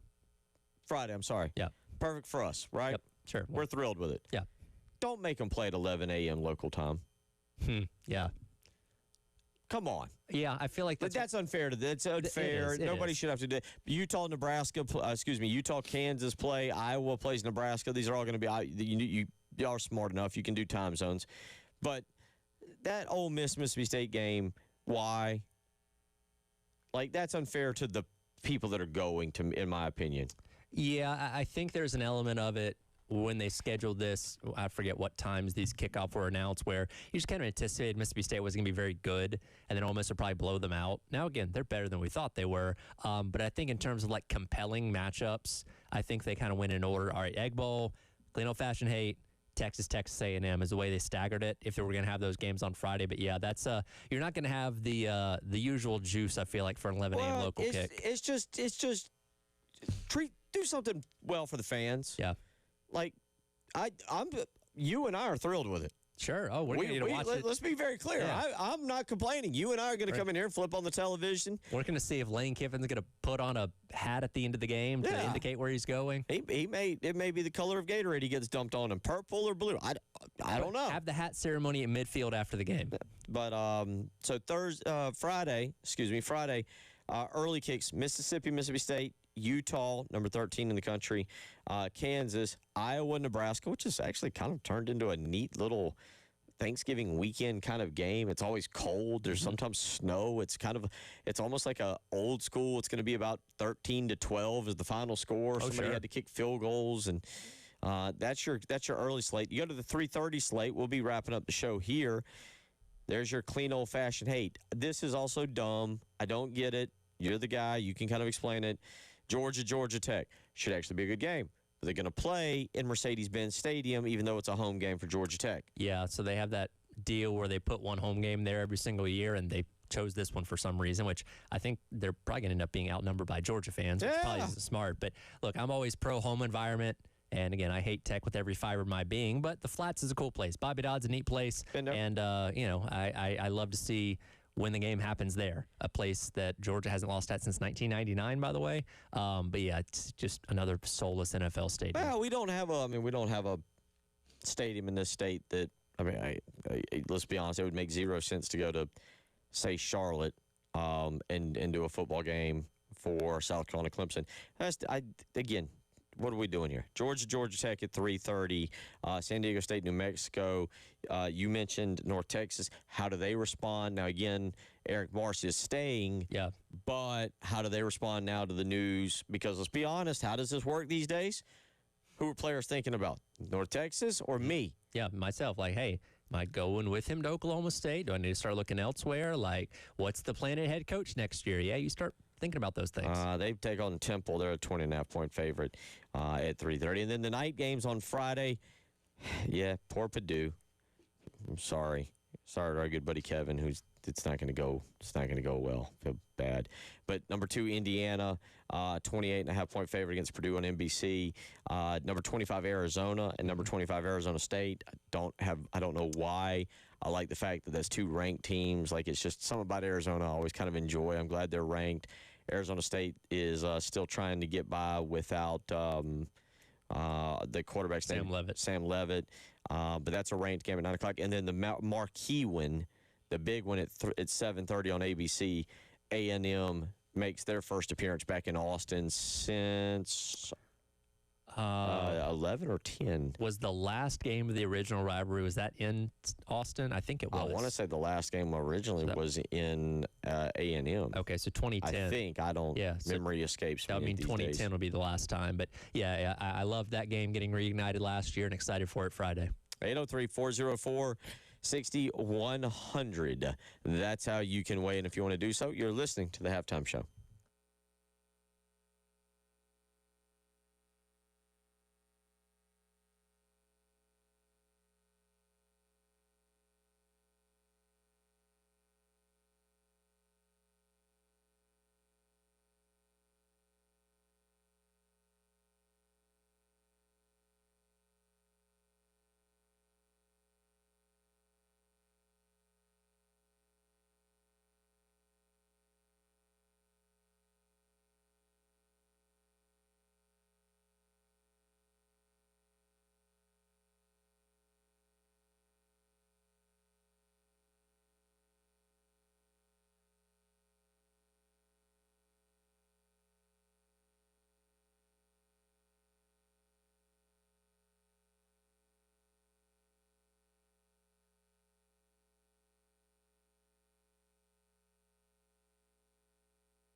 Hour 3. We'll get going here in about 12 minutes. And what we'll do in hour 3 is get back into a lot of what Shane Beamer, Davos Sweeney had to say. Tyler's working on some cut-ups from Mike Furry today. If we can get that one you just played, it means nothing, and he says nothing. Sure. But I wouldn't mind playing it if we can get it. Yeah. Phil Kornblut asked him directly something we've talked about as it pertains to if Mike Furry is not named the OC, will he simply slide back into his wide receiver role? I'll go ahead and tell you the answer.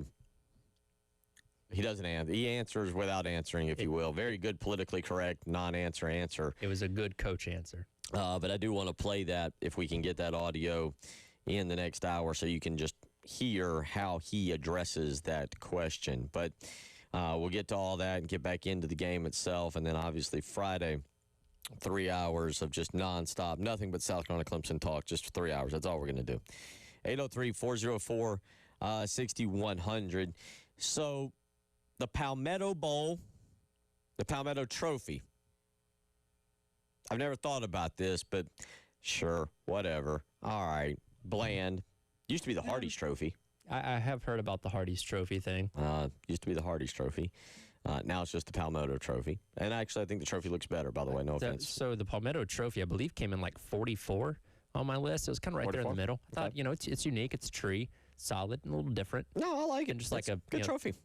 Trophies that are just like cups. That's very boring to me. Like, come on, let's be creative. You gotta 43. You gotta have a trophy. You gotta have a trophy that you feel proud displaying at the front of your facility. Whatever if you want to put it in the football stadium, in the locker room, or if you want to put it where I think more likely it belongs in the Rice Athletics building, I believe what it is over there. You want to put it in the administration building over there next to the practice field, where they come in and they got to go up the steps, to kind of say like, hey, sure, it's ours for the year. And anytime a recruit comes in, you point at it and you say, hey, we're currently holding that. So, and then that one looks pretty. It looks good, and I like it. So I'm with you. But there are other games, other names. Yes, there are. Tyler's ready to play a little game of trivia. Yeah, so I'm going to give you the recognized name of the rivalry, not the name of the trophy. Start easy. There are some where you kind of confuse the name of the trophy for the rivalry name. That's not the case. So I'm going to try and these are a little tricky. Well, start easy on me. Start easy. The easiest one, perhaps. How about the Battle Line rivalry? Do you know what two teams contest in the Battle Line rivalry? And these aren't all games that get played this weekend. There are some others throughout the season, but the Battle Line rivalry. Gotta admit, I was kind of hoping you would start with all right, do you know what the Iron Bowl is? I mean, okay, fine. You want me to give you a softball? I wanted to go 1-0 to start. Right. What's the Apple Cup? That is Washington State. Okay, there's your softball. Okay, now, we're 1-0. Now tell me the Battle Line rivalry. All right, you got to give me a hint on this. Is it going to be a Power 5 thing? Or it is in the SEC. Oh. I'll give you that. I'm going to say, but do they play every year? They do. Yeah. They just played. Missouri, Oklahoma.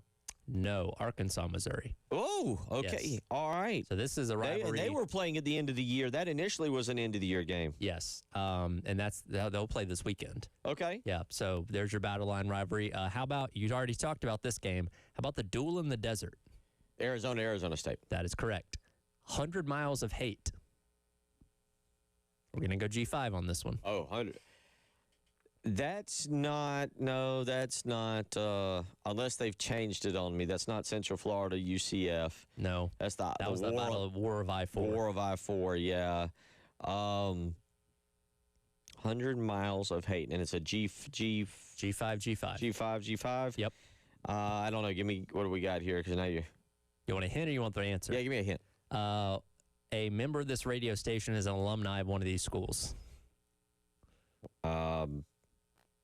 Elijah's the only one, I believe, that did not go to. I have no clue where Terry went. Actually, I have zero. I'm not even 100% sure Terry went to college. I assume because he has the job that he has today, he did go to college, but I'm not actually sure where he went to college. Jay and I went to South Carolina. You bounced around in Georgia a little bit. Yep. Who else am I leaving off of this? Jen went to Butler. Jen went to But Butler. That's not They don't gonna have a be- gonna be football. the answer. I'm going to go with Elijah's Murray State. No. Who? Middle Tennessee and Western Kentucky. Two campuses separated by about 100 miles. Okay, all right. Battle of 100, okay. 100 miles are filled with hate. Rapid fire here. Battle for the Valley. Also G5. Who is it? Fresno State, San Jose State. Royal rivalry, also G5. You got to give me the G5s. Like, James Madison and Old Dominion. yeah, I wasn't going to. And lastly, That actually makes a lot of sense. I like that. See, I like the battle for the. I like you the got battle for the Dukes and Valley. the Monarchs. Yeah, no, I like those. Last one, this is FCS, but is the best name in all of rivalry football. Okay. Brawl of the Wild. Is that going to be like? So I'm going to narrow it down to like Montana State, and I think Montana or like a North Dakota, South Dakota. You were right on the first one. Montana. They just played this past weekend. Have you seen the video? There is a Instagram video that if you go, we cannot play it. I can't even come close to repeating it. Yeah. But they play, I don't even remember what song it was. It's a popular song. It is so obscene that they replaced the words. I was like, whoa. Yeah. That is a serious rivalry. That's right. Brawl of the Wild, baby. Hour 3 on the way.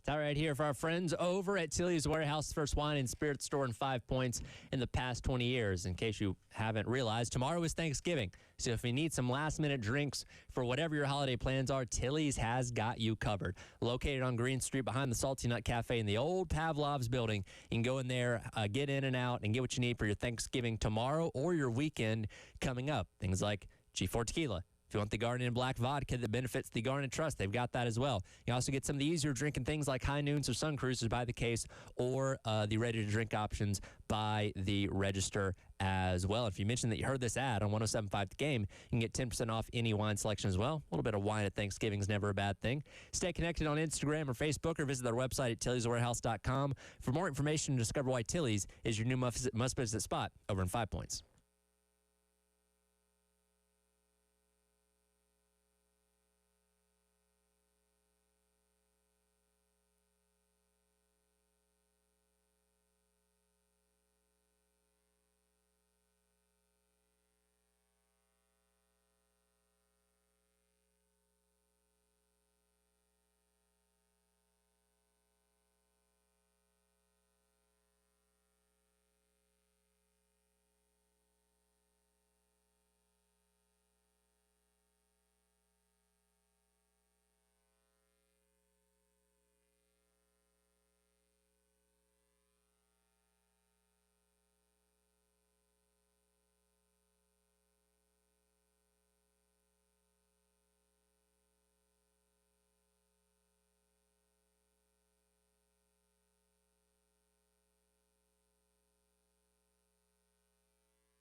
It is the final hour of the halftime show on Wednesday. Tyler Head, Bill Gunner, Captain David Dare, as we have covered all kinds of topics today, from South Carolina Clemson football, college basketball a little bit of NBA talk.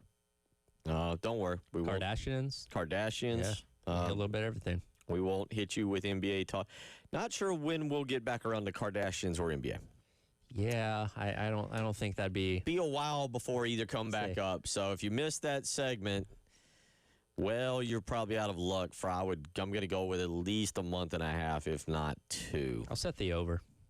Yeah, I'm going to guess it's going to be a while. So, but we've covered that. Again, we talked some college basketball coming up later on today. We do have women's basketball. The pregame will get going right here on 107.5 at the game. At 4 o'clock, women's team takes on Duke. It's part of the Players Era Championship. And we mentioned, and I forgot to look it up during the break to see if it is the exact same. I never thought to even look this up, but we all know equity, women's equity and everything. Equality, excuse me, not equity. Equality. I don't know if they're getting paid the same as the men who win the tournament. Seeking that answer right now. Yeah, because if you missed us discussing this, the men, they play this now, what's called the second year. Oregon won it last year, the Players Era Championship out in Vegas. They have 2 different gymnasiums, 2 different facilities, and basically it's kind of a odd round-robin format. I like it, by the way, I like it. But the top 4 teams basically all get money that is then split NIL-wise amongst the team. And the winning team, which will either be Michigan or Gonzaga tonight, will get $1 million. And again, I don't know how they get split. They don't obviously break that down for us. I don't know if they say, all right, we've got 15 guys on scholarship, we're splitting $1 million 15 ways. I don't. That part is to be unknown.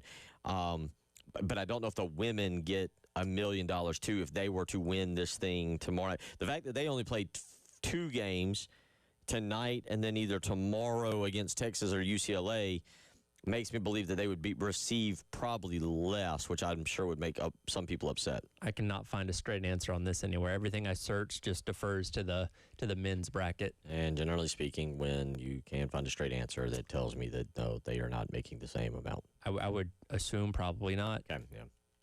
But anyway, so we have women's basketball today, Duke and South Carolina, 4 o'clock. You'll hear that right here on 107.5 The Game. Tomorrow, they will play the winner/loser of Texas UCLA, and that'll be at either 8 or at 10:30. And again, that'll be right here on 107.5 The Game, where you can tune in after your Thanksgiving meal. And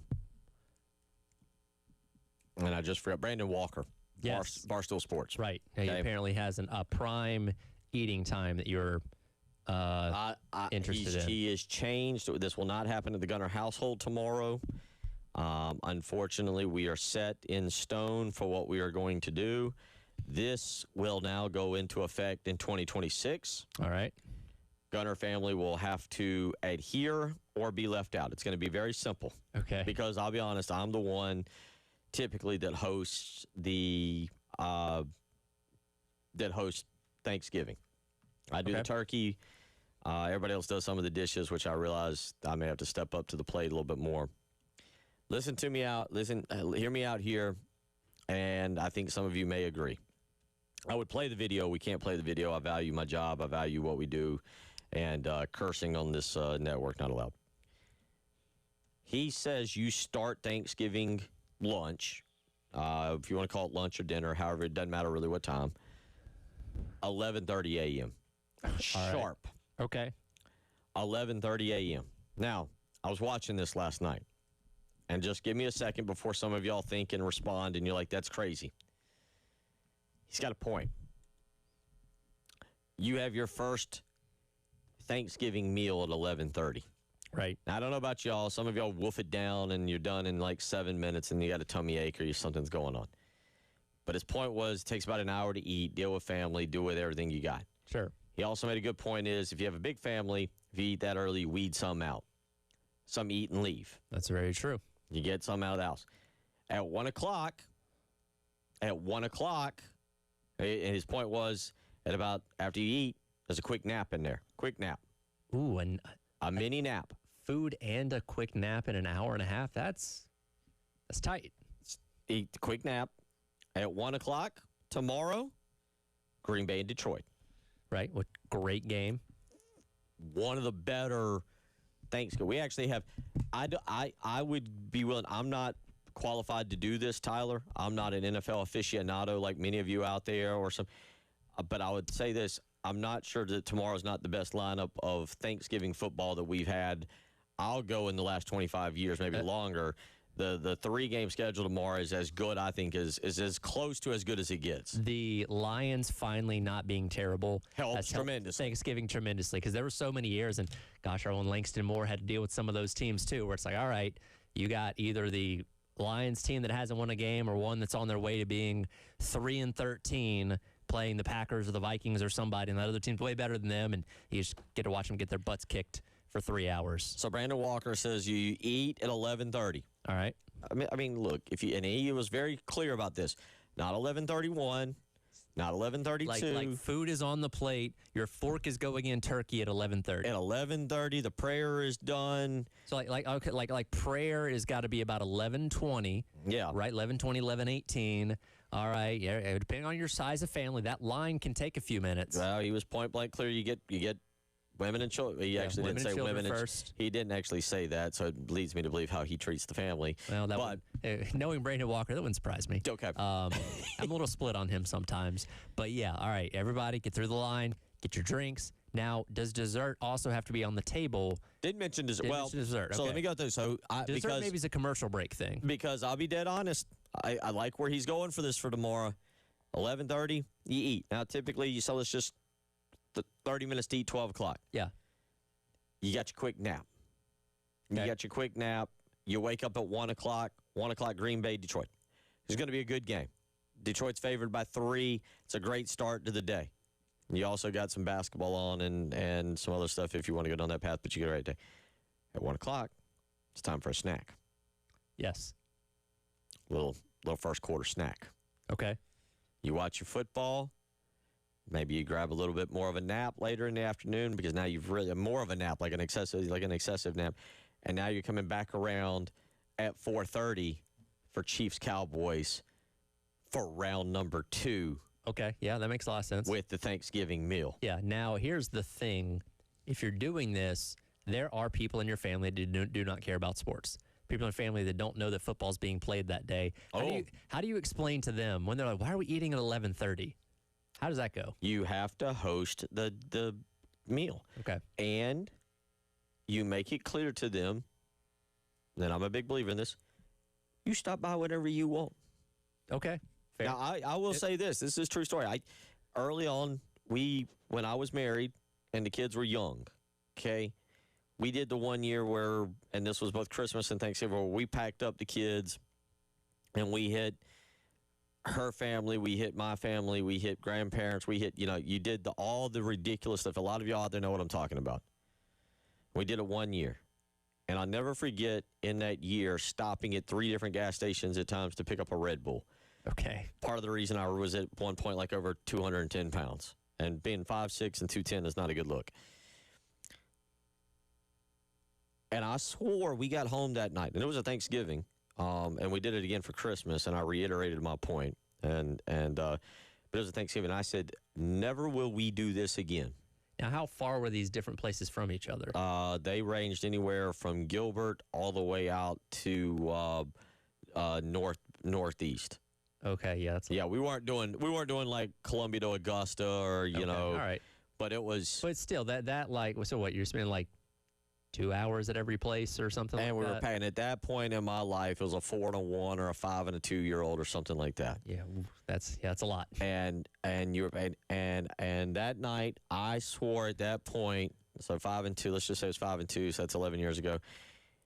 I told it then, my now ex-wife, I will cook and get up and do whatever you want, whatever the family wants. I will do whatever, and I will learn to do it really, really well. But from now on, we will do this at our house. And if the family wants to see us, they will come to this house. Fair. And folks, somebody in the family is the alpha. You got to put your foot down at some point. Okay, that's fair. Now, what is your, and again, you're hosting, so you don't have to worry about this. If you're going to somebody else's house of putting the game on, if the host themselves has not turned on the TV, or if it's a family member that doesn't really care about sports, is there an etiquette to be like, hey, I'm turning the game on? I got to admit, I can't speak to that. Okay. Because I'm the dude that shows. This happened the other day. I was at another establishment. I was at Schooners in Irmo, and I wanted to watch. I got there just in time to catch the South Carolina Butler game. Okay. I got hold of the remote. All right. And that's not even my establishment I typically go to. All right. I am one of those people, those dominant people, that somehow will end up at an establishment with the remote, putting it on what we want to watch. Okay. Okay? All right. So I can't speak to that because to answer your question, women and children will dislike me by the time I turn the Macy's Day Parade off for whatever else is on. Like once that parade goes off at 12 noon, right? I guess. Okay. And then they do a replay normally. Yeah, they do. You can watch for the it all people day. that. It's been on once. If you didn't catch it then, you didn't catch it. There's no rewatching past noon at whatever house I'm at. Okay, that's fair. I'm a jerk. I'm mean. I accept it. Now, at my house, we got a TV in the kitchen. I got a TV in the living room. I got a TV in the sunroom. I have a TV outside. If you really want to get crazy, I have a recliner in my bedroom. I have 2 TVs up there. Okay. You go watch whatever you want to go watch. But whatever TV I have to stand in front of gets to be the TV that's... Yeah. And look, as the host, you have that power. Yeah. That's how you handle that situation. All right, fair enough. So fair. I host. Yeah. I do not drive anymore. So, but anyway, to finish that point, 11:30, snack at 1, second Thanksgiving at 4:30, final snacks and whatever you want to get in there at 7:30, 8 o'clock for the night games. I can dig it. Makes sense. 3 times. Yeah. Thanksgiving comes once a year. You make a full day out of it. That's right. It's not, Will Muschamp lost me and the whole fan base when he said Thanksgiving is a meal and not a day. Or whatever. However he phrased it, at that point, unless he won a national championship, he might as well have been dead to me. Was Thursday red zone day or was it third down day? Because that was part of that quote. He's like, Thursday's third down day or something like that. I've heard this quote many times. Yeah, I know when he made the comment that Thanksgiving was... That's where he lost a lot of people. Yeah, he was done with me. He couldn't... There was no recovering. He was all out. I was all out. 803-404-6100. We come back. We'll let you listen to a little bit of Shane Beamer from yesterday, and I want you to hear that Mike Furry answer. I'll tell you, he doesn't answer it. He doesn't answer the question, but it's nice to hear his words on what would happen. Well, his feelings on what would happen should he not be named the offensive coordinator. We'll let you hear his words, not us repeating it. You're listening to the Halftime Show.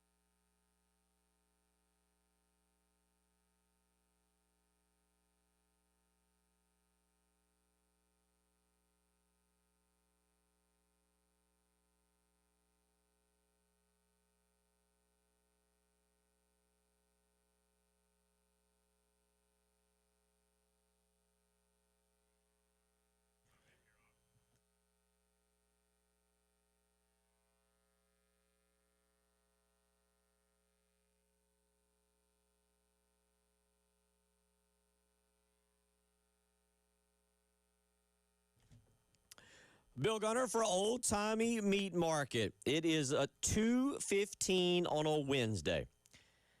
You're probably listening to us and you're looking around, and all of a sudden you have now realized you forgot something. Some dish tomorrow is needed. Well, guess what? Old Timey Meat Market is there to save you. That's right. They're not just phenomenal steaks, chicken, pork, fish. They have sides. I picked up some cornbread dressing from there not too long ago. They got pans of mac and cheese. They have dinner rolls that are absolutely phenomenal. Make your Thanksgiving tomorrow easy. If you have forgotten something, visit one of their 3 locations and do it now. Get there. Keep listening to us, but do it now. Go to South Congaree, the Irmo store in St. Andrews or Lexington, or stop by Old Timey Meat Market today and tell them Bill Gunner sent you.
Don't mess with my days, man.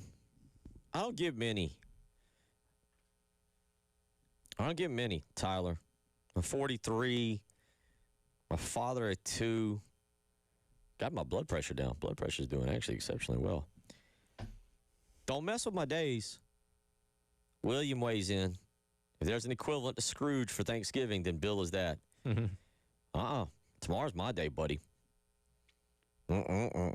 I'll spend tomorrow by myself. I love my family. They're great people. Relatively great people. I love my kids.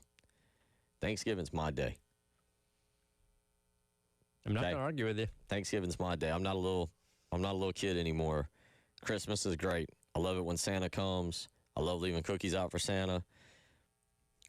We went and saw Santa this weekend up at one of the tree farms. Yeah, that you're still recovering from. Dude, I tell you, I did another mental health video last night. I put it out. You can go to my Twitter. You can go to my Instagram. I've really become a big believer in mental health as I've gone through the last 4 months. Obviously, the things we've got going on around here with Jay and myself and so forth and so on. And I've become a huge, huge believer. Go to Twitter at Will, W-I-L, Gunner, G-U-N-T-R. Go to my Instagram, same thing, at Will, W-I-L, G-U-N-T-R. Put out a video last night. I've done 3 now on mental health. It's a podcast type of thing that I want to keep doing. But in that video, I explained that the one thing, Tyler, that I was not prepared, not that I was some kind of, like, incredible athlete. Like, don't get me wrong. I'm not trying to, like, brag on myself and say, like, oh. All right. But spending 3 weeks laying in a hospital bed and then, like, not having been back to the gym. Yep. It is amazing to me, my inability to recover from just walking, like, up a mountain right now. Of course, I don't know how normal people would handle it. Sure. But I can tell you right now, yes. And you're very lucky. You and Dave, really, quite frankly, are very lucky that y'all have been spared the complaining that I would typically do for how my calves felt. I mean, I'm down. For those that don't know, I'm down to 135. I think I was at 134 this morning. I've lost 30 pounds from what I deem my fighting weight. Tomorrow's going to be a big day. We're trying to get that weight back. But, nah, man. Sorry, William. Tomorrow's my day. I love Christmas. I love Memorial Day. That's probably my days. And St. Patrick's Day. It's probably my 3 days right there. Thanksgiving's number 1. Okay. And it ain't like won by a small margin. It's won because they've blown everybody out by 5 touchdowns every game. So don't mess with my day. Yeah. It's very simple. No, I power rank Thanksgiving is probably number 1 on my holidays of the year. Look, I love Christmas too. But I feel like as you get older, because you're a kid at Christmas, getting presents and all that kind of stuff, but the ability to eat and watch football at the same time, and there's an entire day that revolves around that, I'm all for it. Yeah, Thanksgiving. So, no, William, I'm not a Scrooge. I'm just, don't mess with me on Thanksgiving. I'm a very happy person, by the way. Very happy person.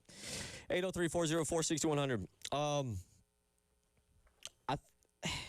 Y'all can text in and say I'm wrong, and you can say we're making too big of a deal about this, but I'm looking at a big picture, Tyler, and I'm looking at it from my opinion. And again, please, if you want to weigh in and you want to say, Bill, you're wrong, or you're being overly dramatic, I get it. Number one, I think Mike Furry is legitimately in the offensive coordinator conversation. Is he the best hire? Should he be the hire? I'm not willing to say that. That's not where I want to go with it, Tyler. But I do think retaining Mike Furry on your staff, who appears to now be a dynamic recruiter, who appears to be a guy who can develop talent, Tyler, right? Who appears to be that guy.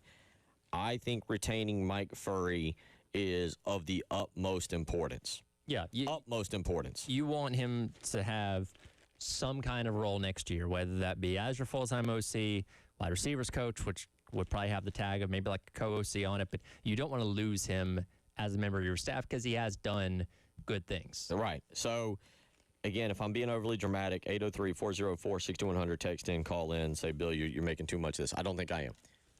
Mike Furry was asked today, Phil Kornblut asked him, hey, if you don't get the OC job, do you simply slide back into being the wide receivers coach? Now, I want you to hear the words of Mike Furry instead of us just repeating them.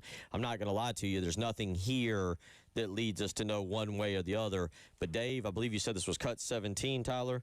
If you will play cut, I guess, whatever it is, it's Mike Furry today answering the question about what should happen after Saturday if he does not get the offensive coordinator situation.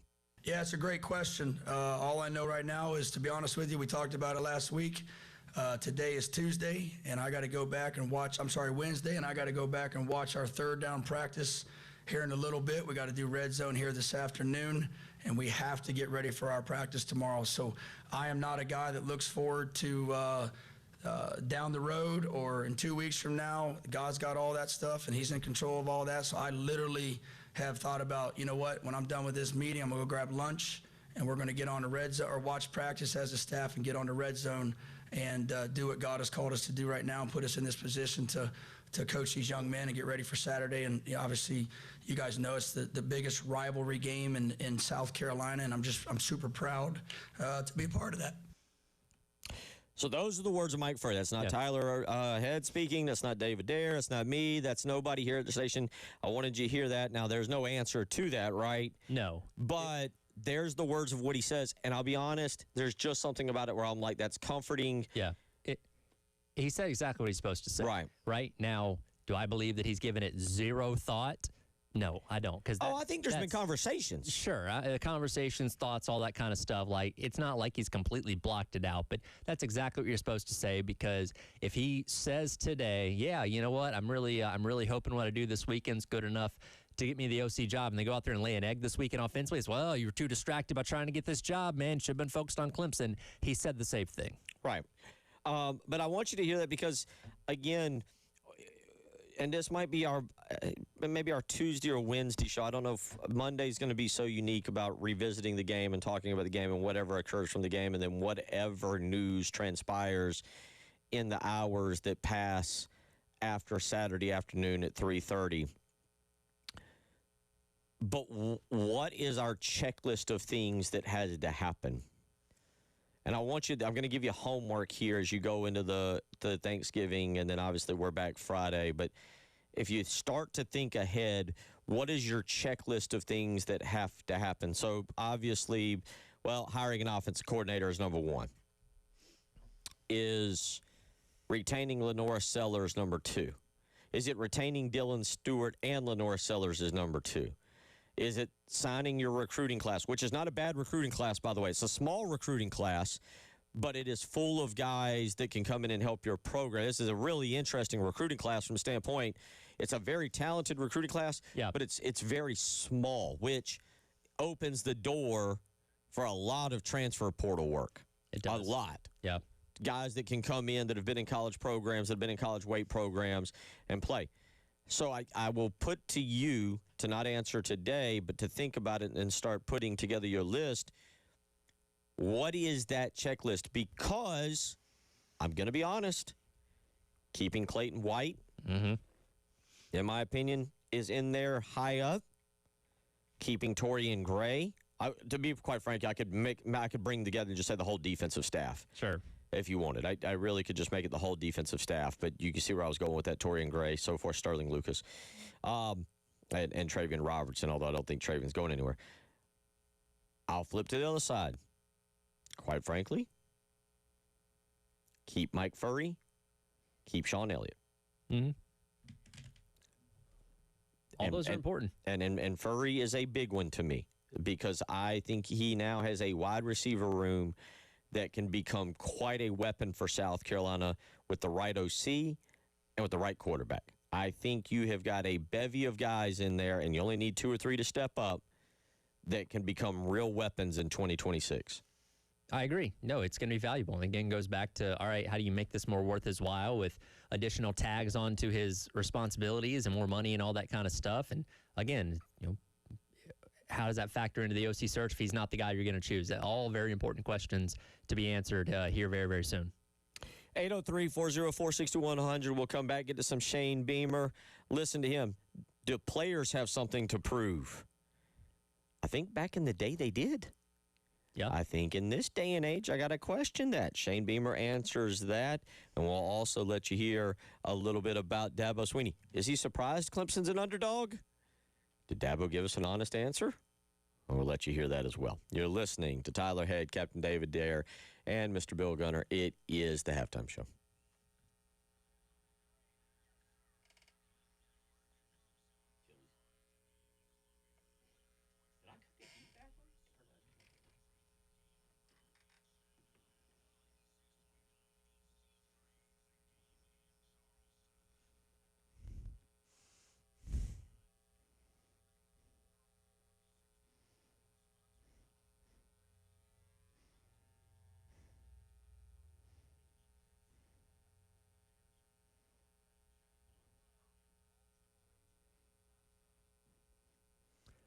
Ty right here for our friends over at Pro Swing Columbia. 2 locations, one at Forest Acres and one out in Chapin. As it's getting colder, you don't want to be outside on the actual golf courses. Well, they've got you covered because they got golf zone simulators that allow you to play in climate-controlled conditions year-round and on just about every course in the world that you can think of. So if you want to play some golf as you go through the winter months, you can head on down to Pro Swing and check that out. They also have the free 30-minute swing evaluation to give you a blueprint of your swing and a couple pointers and drills to work on to make you a better overall golfer. They use the OnForm coaching app, which gives you that before and after video, and the drills to help you make better swings with your golf game. You can get discounted rates to practice and play at Pro Swing if you're actively taking lessons as well. They also have club fittings and are a tailor-made dealer too. Go online to book at proswingcolumbia.com or give them a call at 803-592-3916. Pro Swing Columbia in Forest Acres and in Chapin.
It is 2:35 on a Wednesday as we get you ready for Thanksgiving tomorrow, Friday we'll be here, and we will assess the Carolina-Clemson game as only we can do it.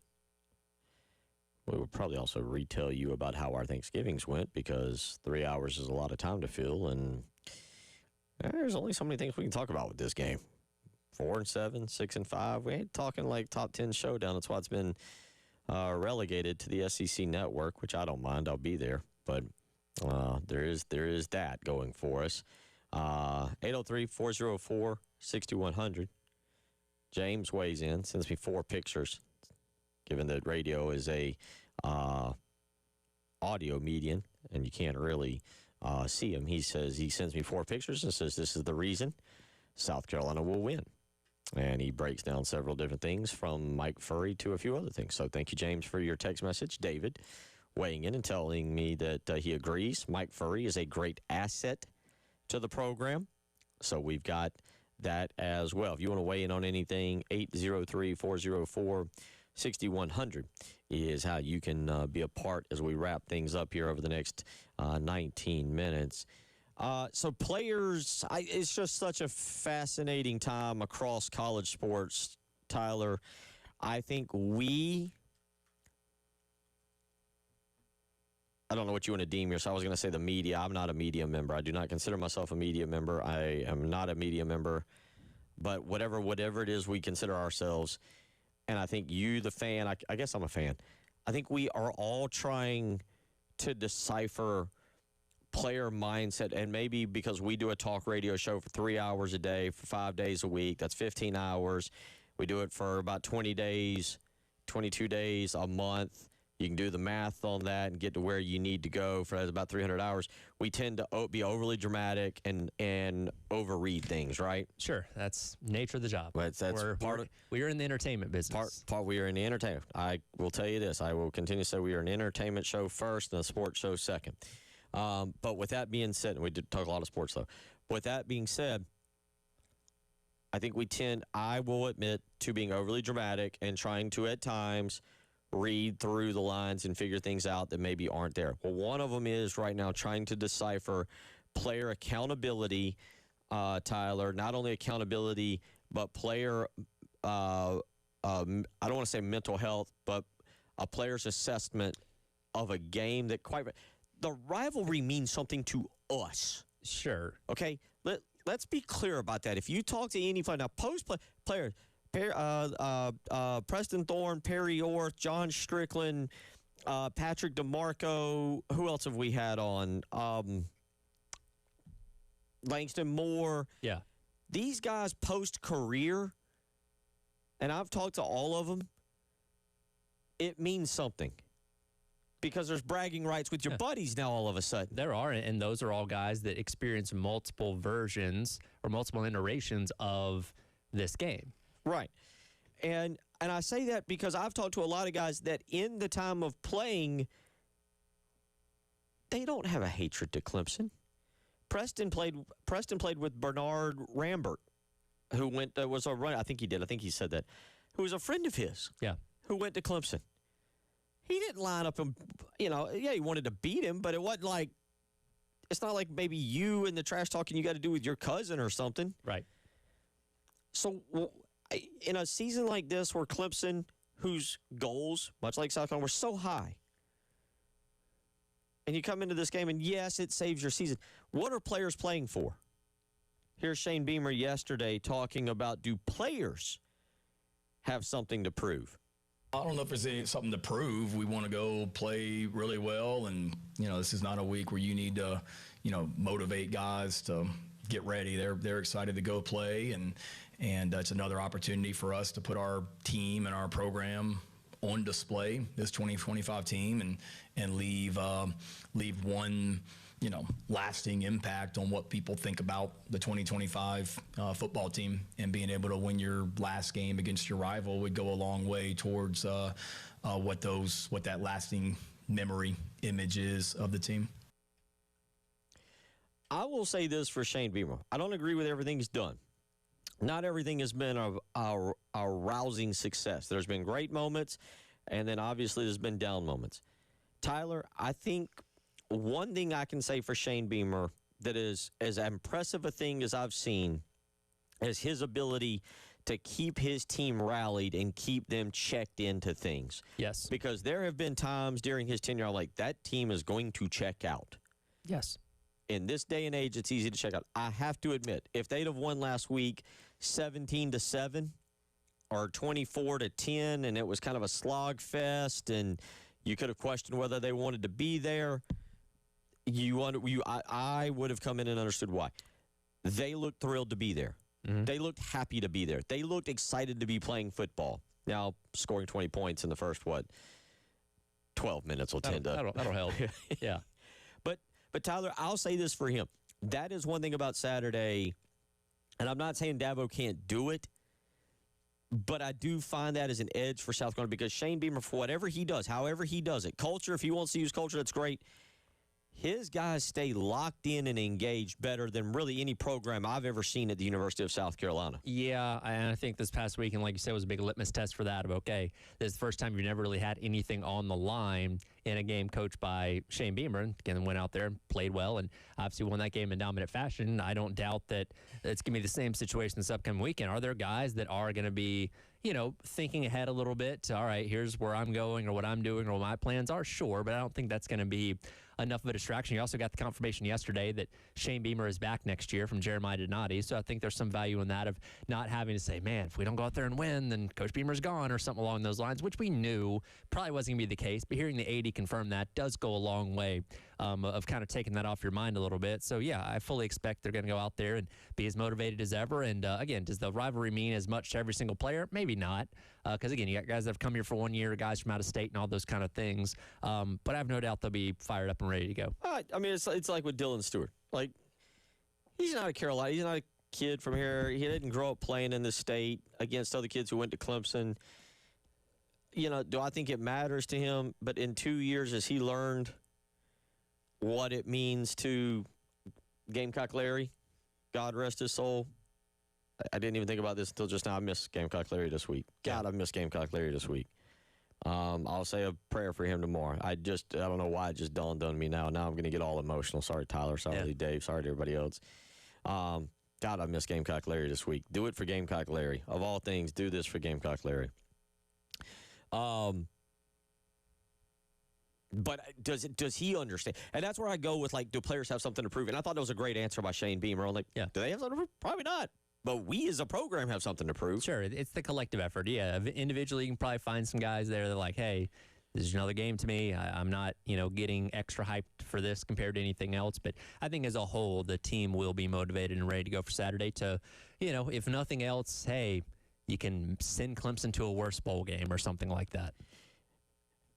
So, I don't know the last time South Carolina was favored in this rivalry. You got any clue? No, and you even want to. You do better at this than I do. Yeah, I can't. If I put you in charge of that, you think you can grab that one by Friday? I can try, but I would be willing to bet it hasn't been in the past 10 to 15 years. I'm fair. It's probably fair. Going back to the Spurrier years. Fair. ESPN Bet has the Gamecocks as a 3.5-point favorite. Cool. Dabo Swinney was asked about that on Monday. This is a coach being asked about betting lines. Yes. You always get phenomenal stuff. Dabo's going to be Dabo. But, Captain Dave, this is, again, clip number 26 here. Is Dabo Swinney on if he's surprised Clemson is the underdog? Really? I mean, we're going to a tough place. They're at home. They beat us last year. I mean, they're good. They're not surprised. Not surprises me anymore. There's very little that surprises me these days. Man, I got to admit, I'm kind of a Dabo Swinney fan this week. Clip that one, Clemson fans. He's been good. But, Dabo, I need you to take a shot at South Carolina and be like, what? We dominate this rivalry. Yeah, not this time. We haven't won. We haven't lost. We haven't lost. That's what I need Dabo to say. We haven't lost since 2013 in Columbia. We'll come back and wrap everything up. Hope y'all are having a great day.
Bill Gunner for the Mortgage Guru, Jacob Crowder, and First Palmetto Bank. Tomorrow is Thanksgiving. You're not thinking about your home. But when it wraps up, you might. You might be looking around going, boy, do we need more room? Or, next year the kids aren't going to be here. We need a smaller house. Maybe you're looking around thinking, next year we need to remodel something. You might even be thinking way ahead and thinking about refinancing. Well, the first thing you got to do before doing any of that is call Jacob Crowder, the Mortgage Guru with First Palmetto Bank, and see what the interest rates are available to you, what the options are, how much it's going to cost you, what your credit score is. These are all little questions that we never think about, and then we act before we get the answers, and the next thing you know, we're not able to do what we want. Call Jacob Crowder today, 803-719-1005. Again, that's 803-719-1005. He's the Mortgage Guru, Jacob Crowder with First Palmetto Bank.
All right, we're going to put a bow on it. We're going to get out of here. Go start celebrating. I'm going to brine a turkey. You ever brined a turkey? I have not. I've never been in charge of the turkey on Thanksgiving, probably for a good reason. Maybe video. I may put this up on social media because I don't know what I am doing. Well, just, don't catch anything on fire. I am following the directions on my phone. I'm going to inject it. I got some apple juice, apple cider, brown sugar, and I was going to inject it, and then I guess I'm going to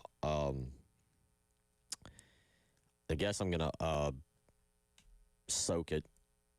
Somebody said last night, do a dry rub. I'm going to put the did I tell you about this the other day? I put this on Twitter, and it's gotten some fairly strong reaction. Apple butter barbecue sauce. You did. It's going to be more of a glaze. I'm not going to like it. Like, I'm going to glaze it late in the process. The turkey's 14 pounds. It's going to take like 5 hours tomorrow. Sounds pretty good to me. And I'm going to glaze it at probably the last hour and a half. But with that being said,